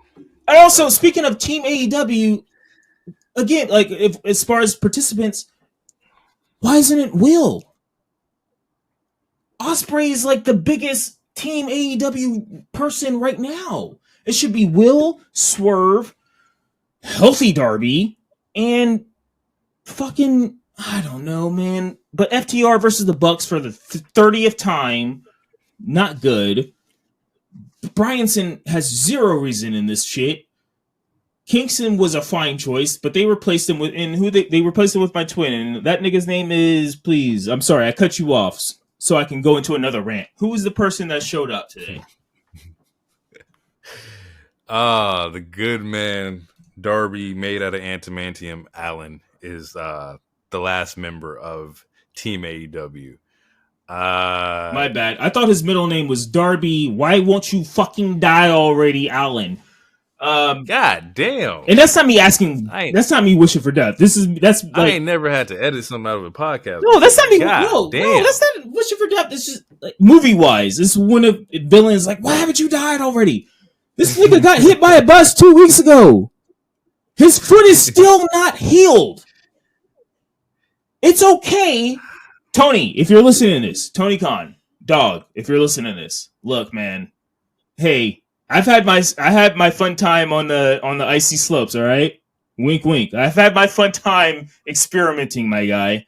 But hey, it's okay to say no to people, okay? Especially if it means protecting them in the long run. It's okay to say no. Why the fuck is Darby Allin out here? The nigga got hit by a bus 2 weeks ago. We were literally just talking about it on episode 15. Broken nose.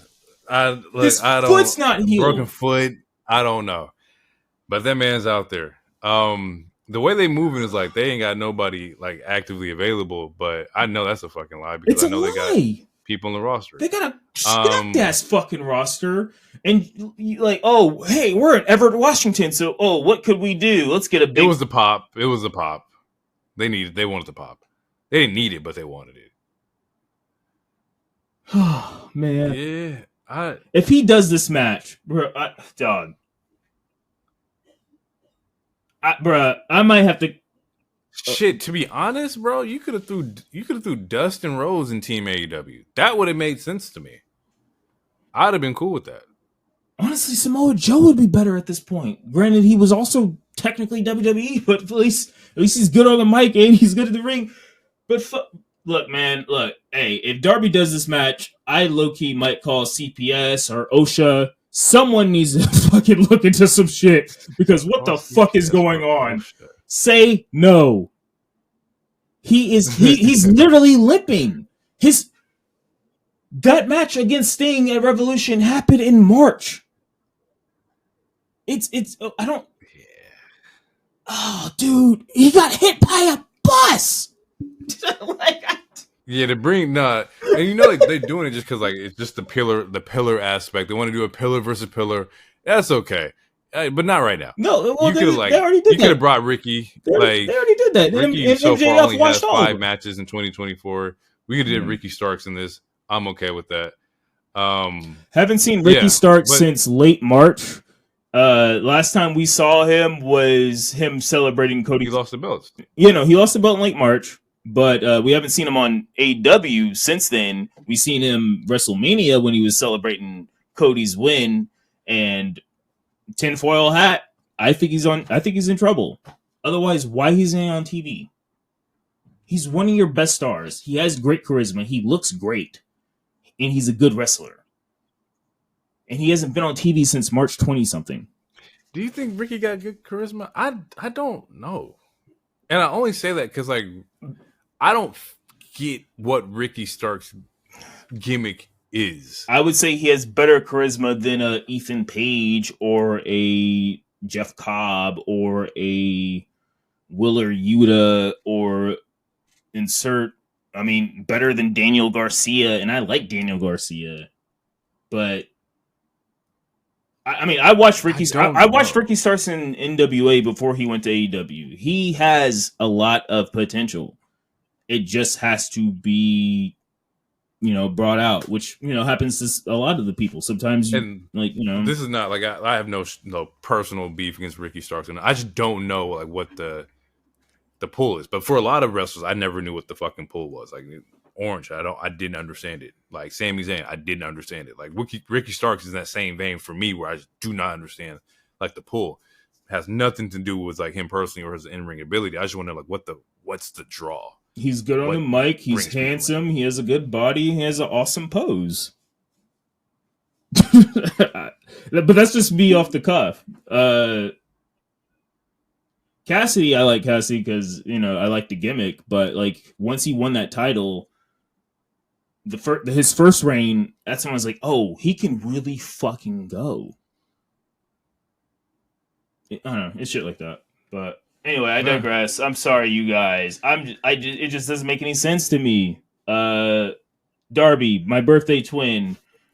I love that part. Hate everything else about him. Dude, stay home. Like, whether you're religious or not, there's universal signs telling you to sit the fuck down, and you're refusing to do it. So if something bad happens to you, am I allowed to not feel sorry because I don't want to? You should be. You also gotta like You should be At healing. this point, we're He's just too limping. invested. Let him do what he wants to do. Like, let him do what he clearly. Other people have probably said the same thing. I don't think we're the only people that have like the same outlook on what Darby's doing. Clearly, people around him are saying the same thing. He's going to do what he wants to do. That's the biggest thing I can see from this. And just take away that Darby is going to do whatever the fuck Darby Allin wants to do, and let that man do what he wants to do. And that's when we go into the CM Punk interview with Ariel, and it's like, Tony Khan's a good guy, but he's not a fucking boss. Because again, sometimes you have to say no. Dude, you literally broke your foot a month ago. A month and like 2 weeks ago. But it's also not like, you know... And then hit by a bus. I don't know. This is a lot of shit I don't know. But the broken foot part, we know that we've seen wrestlers wrestle with fucking injuries before, minor or major. Are they supposed to do it? Fuck no. But do they still do it? Absolutely. You know, it's shit. We're looking at right now. Seth is out because Seth was wrestling with some fucking crazy ass injury. Right, and Asuka wrestled for a while, and Drew wrestled. Yeah, and Drew, same fucking thing. It's just Darby is the one that like he likes to glorify it in just a way that's not fucking normal. But yeah, come on, we gotta get through SmackDown. Yeah, let's get through it. Let's blow through this. Let's go. All right, okay, cool. All right, so SmackDown. Woo! All right, so we start off with action. We get Bianca versus Tiffany Stratton to start the show. EST versus Tiffy time is and besides having an actual match, they were low key having a fucking fit off too, because both of their fucking outfits were fucking awesome. And I didn't write too many spots. No. It wasn't a spot fest. No, it wasn't. Yeah, it wasn't spot fest. It was really just some good ass fucking wrestling. It was literally pure. And this is their first time meeting. And I like majority of the match when I was watching it, I was like, man, I can't wait to see this match a year from now, because obviously Bianca's season at this point, Tiffany is still not that season, and she's like again, like she's having multiple really good matches. Like she's been really good on the main roster, which is why they're putting her in the position that she's putting in. But no, like one of the first note I wrote is two pure athletes doing athletic shit. And Bianca's still selling a knee, which is part of the storyline for the tournament, which is cool. Showcase of the NILs for sure. Like just athletes wrestling. Yeah, just good shit.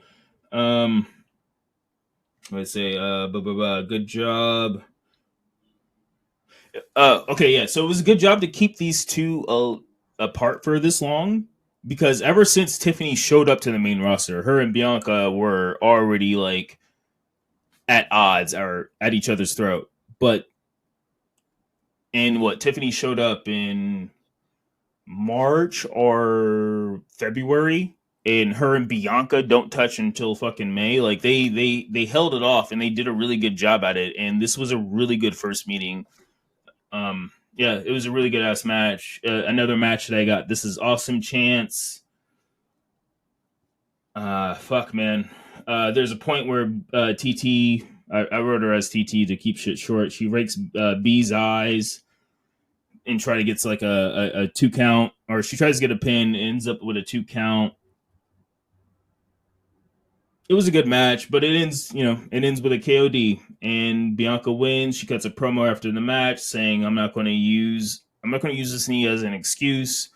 I'm just going to do my shit, and I'm going to be queen of the ring. And it was a good ass match. A great opener. They gave him like 13 to 14 minutes. Like it was a long match. Yeah.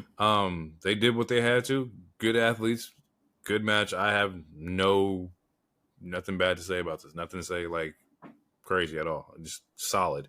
The one-legged KOD was fucking insane though. I did like that a lot. Yeah, it was good shit, man. Yeah, Tiffany's the future. This is awesome. It's awesome. She's getting good work. She's been on the main roster for 3 months, and since then she's had a triple threat for the title in France. She was in Elimination Chamber. She's had 2 1v1s against Naomi. Yeah, Tiffany's in a fucking good ass spot, and again, she's only in her 3rd year wrestling. That's fucking awesome.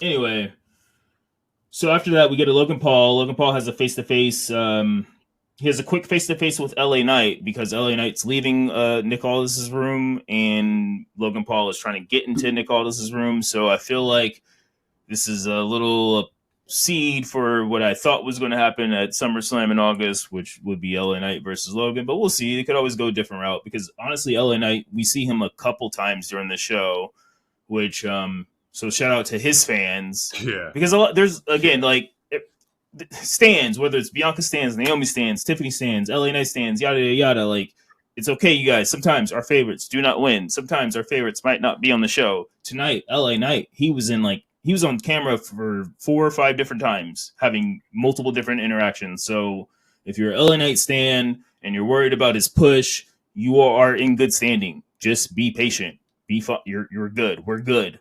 And ever since Mania, LA Knight has been fucking cooking, and we'll get to that fucking a little bit later. But yeah, LA Knight and Logan have a face-to-face. They don't really say much, but Logan goes into the Rube. After that, we get a Jade promo. Jade does a promo for a match against Nia Jax. Before that ends, her and Bianca talk, and they hype each other up. And Jade's like, I'm trying to take this shit match to match. And Bianca's like, hey, that's dope. I can't wait to face you next week or whatever. It's going to be you and I, like a real cool-ass match. But handle your business, yada, yada. It's pretty simple. Then after that, we get one of the viral moments that all of online has been talking about. You want to lead us into the Tama Tonga? We got a Bloodline promo, man. And Tama Tonga sounds like a Cyberman about to kill Yamcha. I first saw him, and I was like, oh, man, this man reminds me of Tommy Davidson in Ace Ventura when he's the little African man. Bro, that is the... Okay, no, dead ass. That was... Because I was trying to think of it for so long. Like, there's... Okay, first of all, there's like 30 cartoons that he sounds exactly like. And the best examples that I saw was... Beavis and Butthead, Cornholio sounds exactly like that. And the other best example was I last put in the chat was Billy from Billy and Mandy. Yeah. But in the car, I was like, no, there's a live action, and I was like, it's fucking Ace Ventura. I am so glad, bro. This is why we host this shit. Yes, nigga, you are so correct. That was exactly from Ace Ventura. Yes. When Nature Calls. Yes. Fucking fighting Jim Carrey. And he's a little African man with the fucking face paint. Oh my god. And he moves his jaws. Oh my god. Y'all don't understand. Loner the other day was like, I got an example for y'all on the pod. Just wait. And in my car ride home for work, that's when the fucking Ace Ventura shit hit. And we have not talked, so this is all new. And this is the 30th time we've had a mind meld. This is good shit, bro. Yes, thank you. Yeah, bro, it's so good. That was it, bro. Honestly, dead ass. That's the only one I haven't seen online. You got to put that in our fucking on our social media. I'll find that clip. I'll find it. Yeah, I'll find that for sure because that's exactly what I saw. Yeah. With this though, fuck, I wish I never did this shit because this is he has never talked. No, he didn't say one word yet, nothing. But the first clip you put of this motherfucker, he's doing this shit. And the thing is, people who watch News Japan was like, "Yo, he did not do this shit. This is not normal." Yeah, he's never done this. This is not him. Never done this shit before. So now I'm losing like credibility in your enforcer because he don't fucking talk. He was looking fucking crazy. Solo get a new haircut, think he fucking, the new guy. Yeah, he looks like the Weeknd. Other dude ain't even said shit. He looked like Armando Estrada. Well, what the fuck is going on here? Yeah. Now I'm not invested, bro. And now we got this same shit where y'all going against the same motherfuckers, bullying the same individuals. I'm done.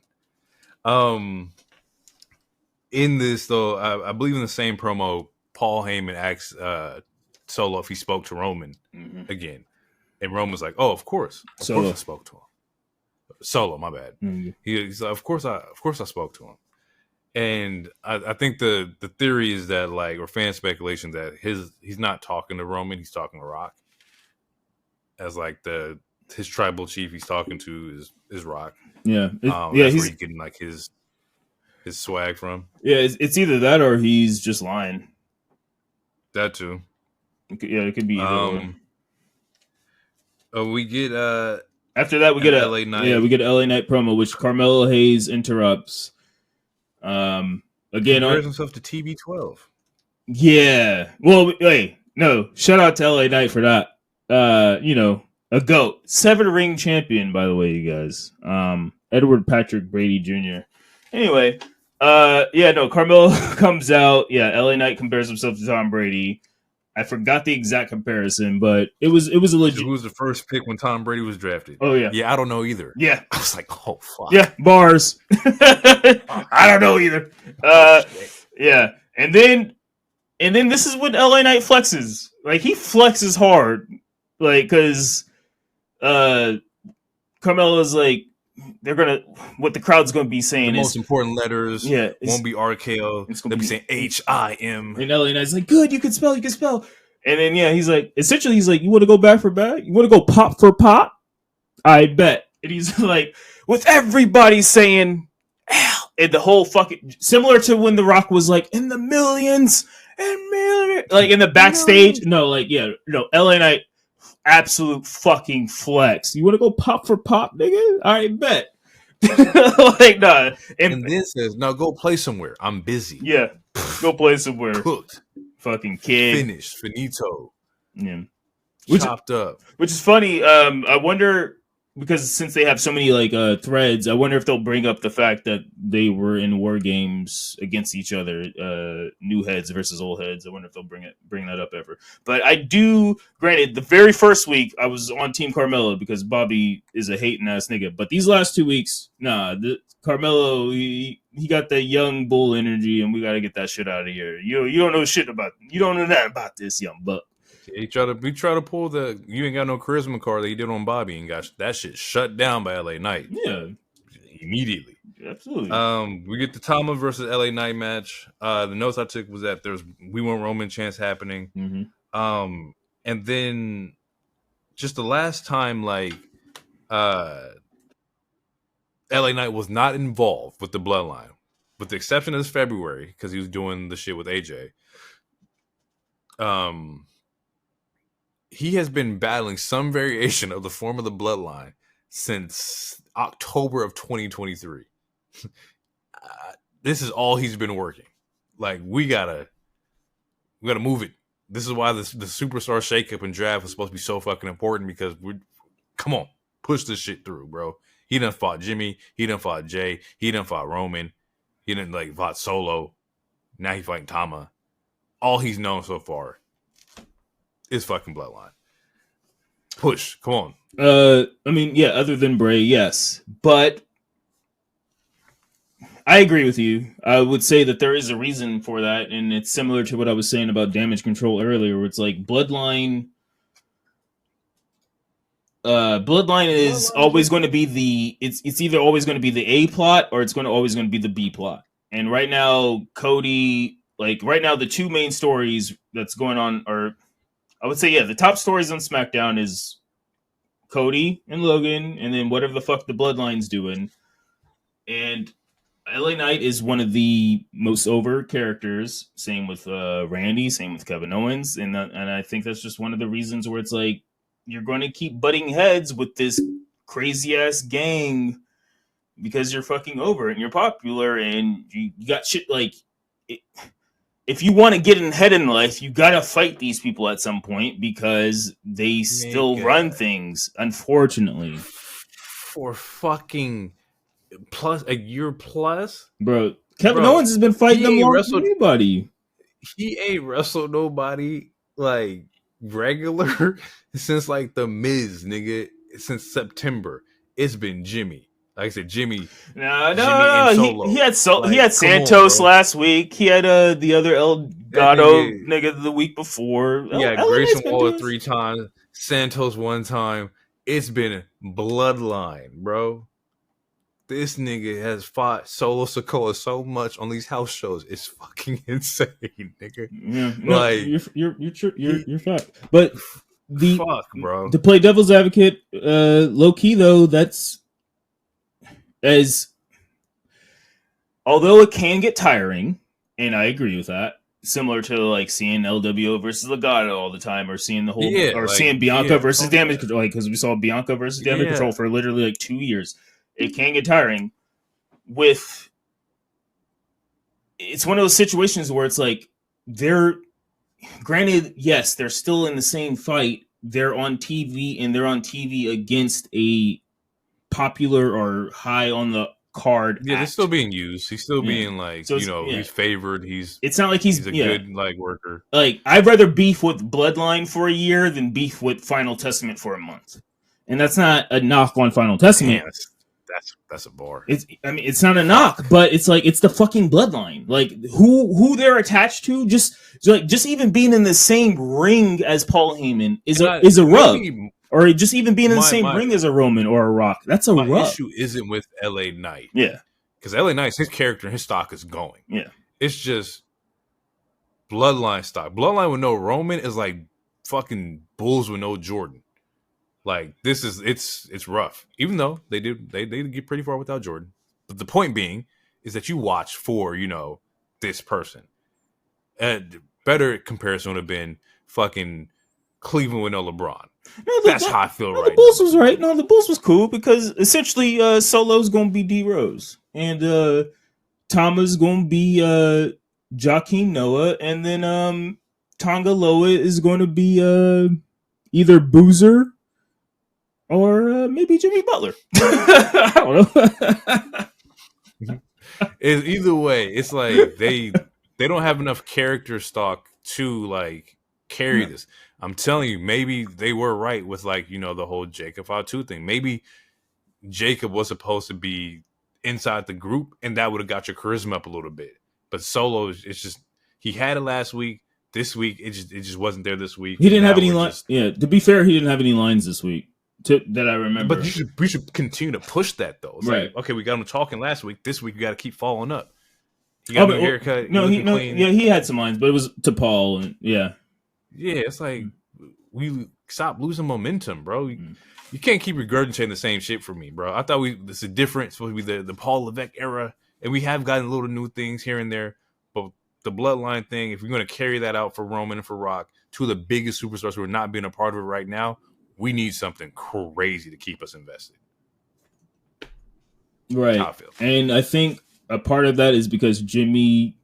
We don't know how serious Jimmy's injury is. I mean, it could be at work, but I think a part of that is Jimmy not being fully available, because I believe that this was the moment for Jimmy to finally get his solo arc, similar to what Jay got after they finally split. I hear everything you're saying, and I don't think there's a single wrong thing that you said. But the only thing is I feel like we should just let it play out a little more, because last week surprised us with what Solo said, and the week before that slightly surprised us. And this week they either plateaued or maybe even regress. I feel like we got to let it play out and see what happens with Jimmy, and then also see what happens with this King of the Ring shit and how Jay possibly gets involved. But obviously, Roman and Rock are super part timers. Next week, yeah, we might not see. I don't expect to see one of them, if not both, until August. So that means Solo and these two newbies / maybe Jimmy have to carry this, and also Heyman have to carry this shit. But nobody said shit. This nigga over here screeching and shit. He ain't said a word. This nigga telling us he's talking. Yeah.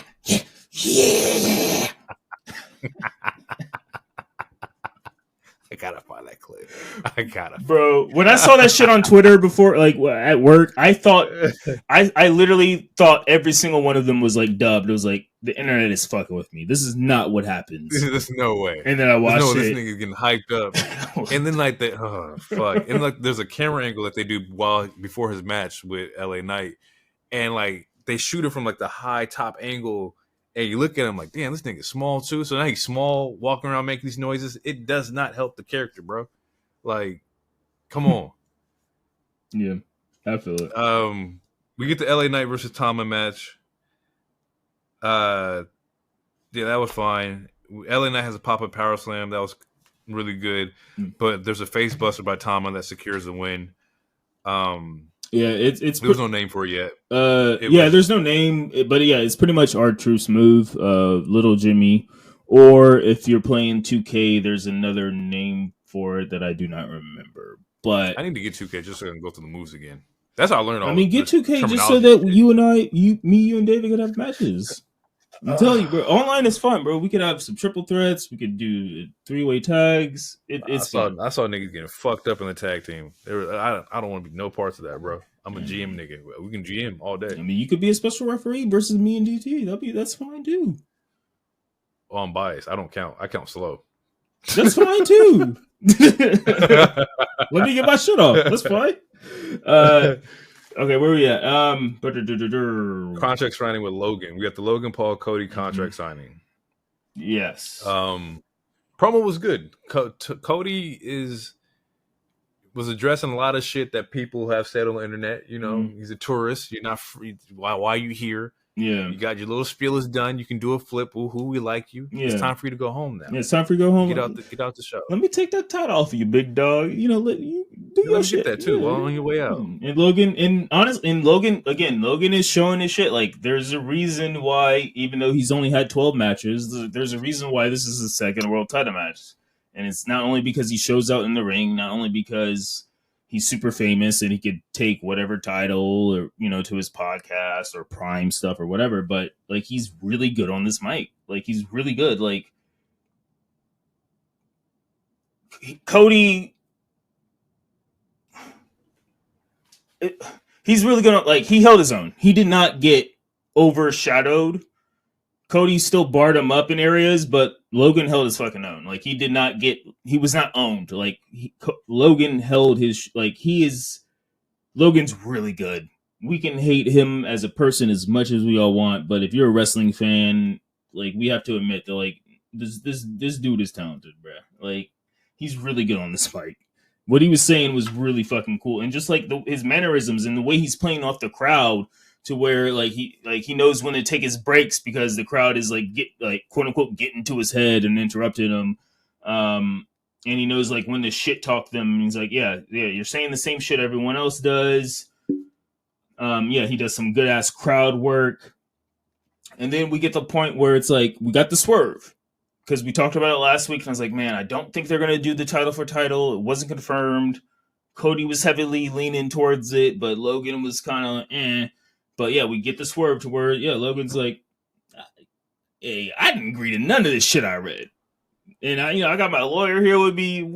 He didn't look at it. He rips this shit up and he's like, this is the fucking contract. This is what you're going to sign type of thing.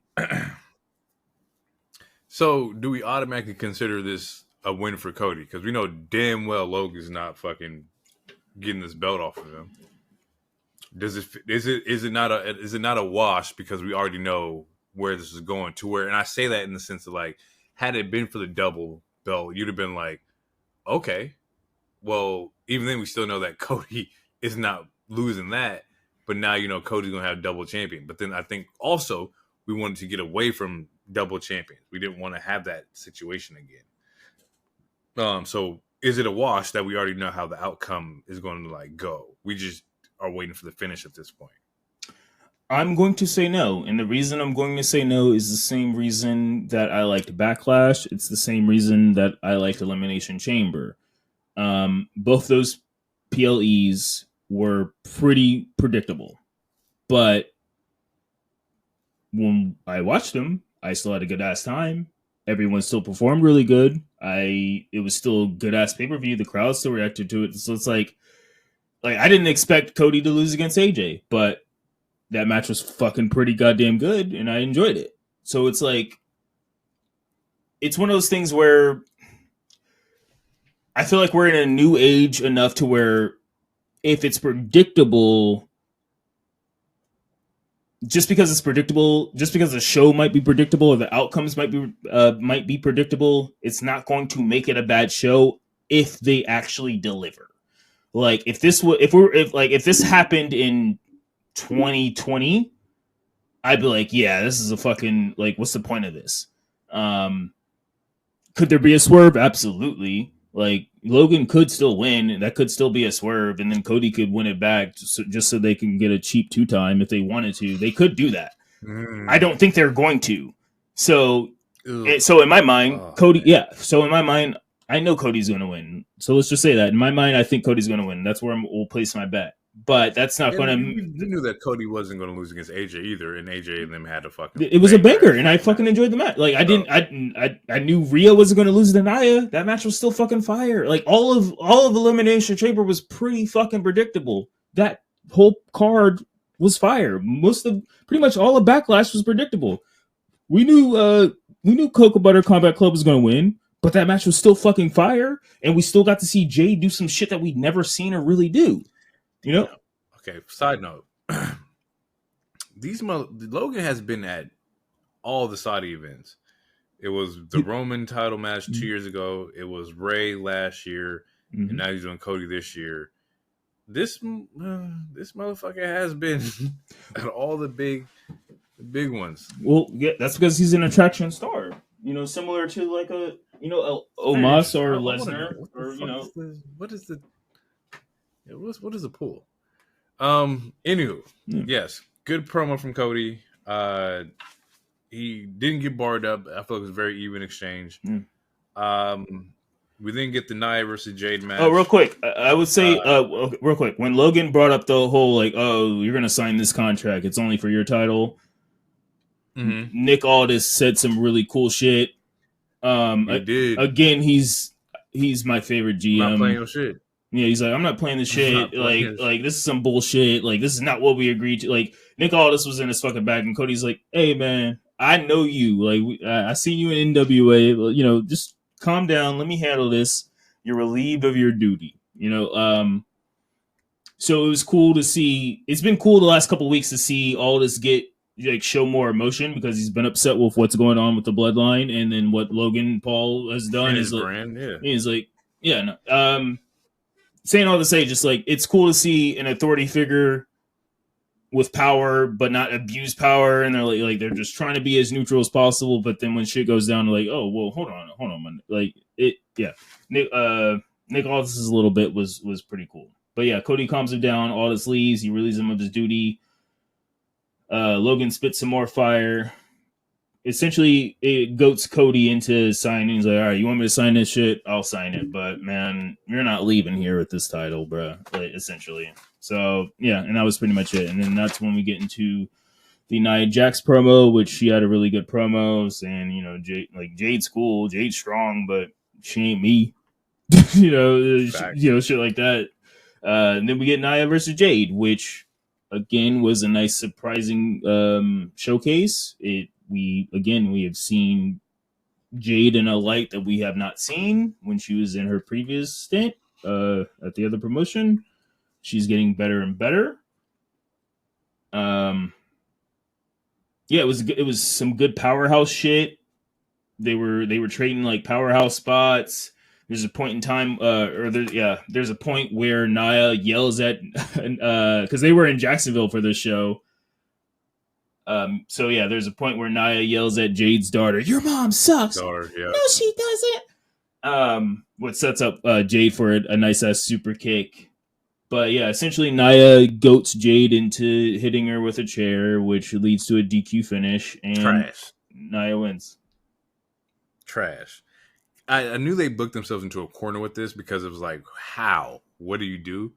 But I didn't know it was going to be this. I didn't know we were going to do the babyface hits the heel with the chair and gets the DQ. And the reason being that they said, it was like, oh, I'll do it again because you don't say nothing to my daughter. Cool. Okay. But it was like, why? Why this particular way to do the DQ? Honestly, it's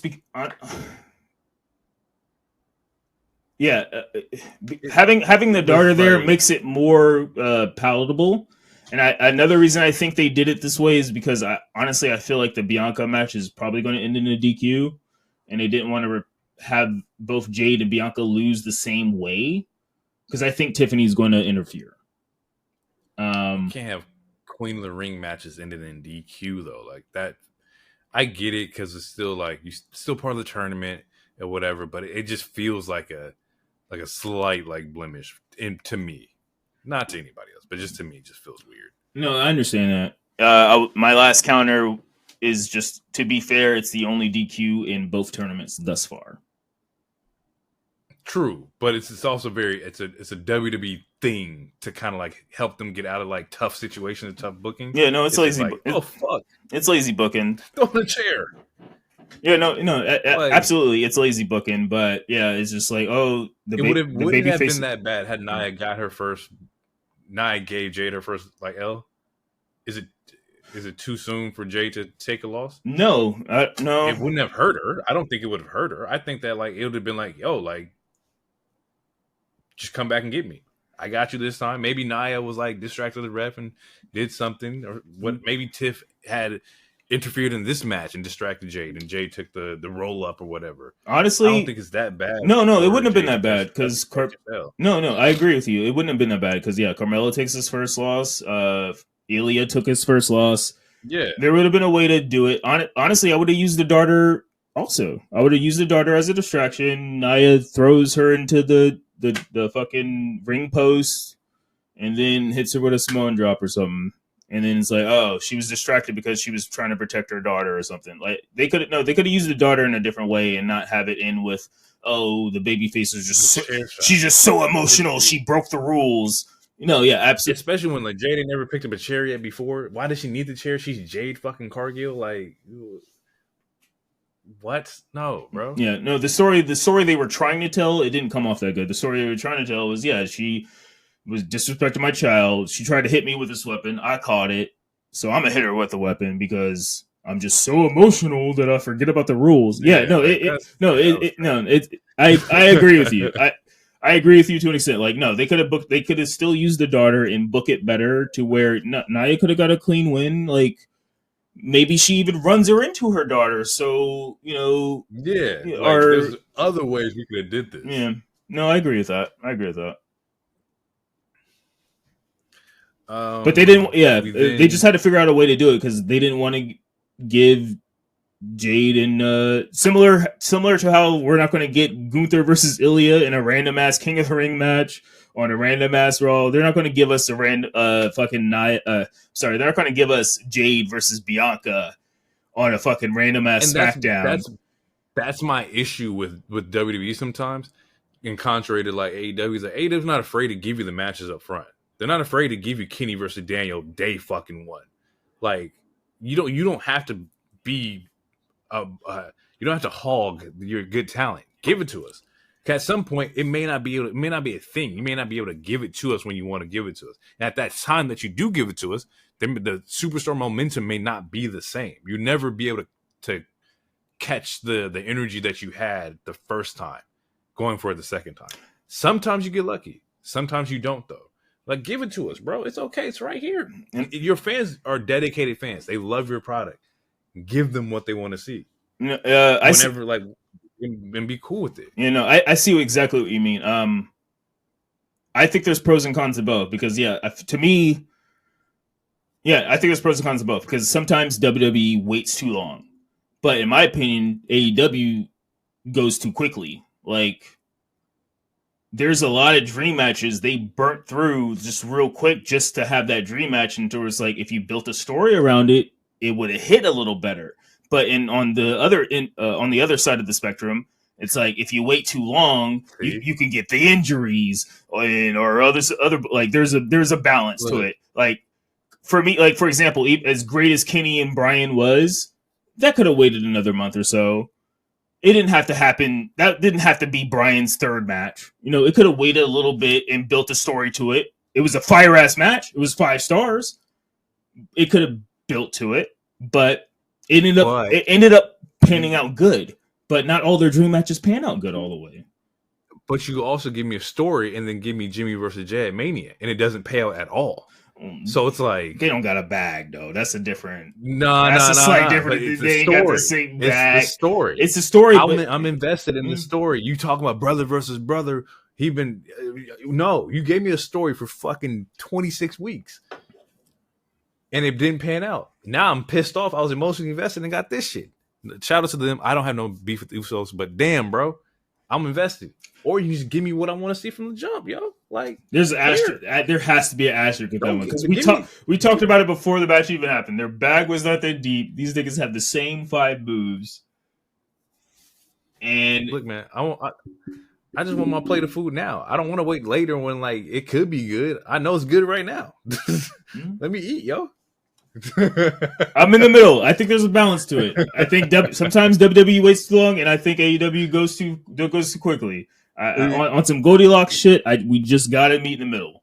Just give. We will meet in the middle because like I love that we can meet in the middle. Yeah, like we talk about it all the time. I like a story.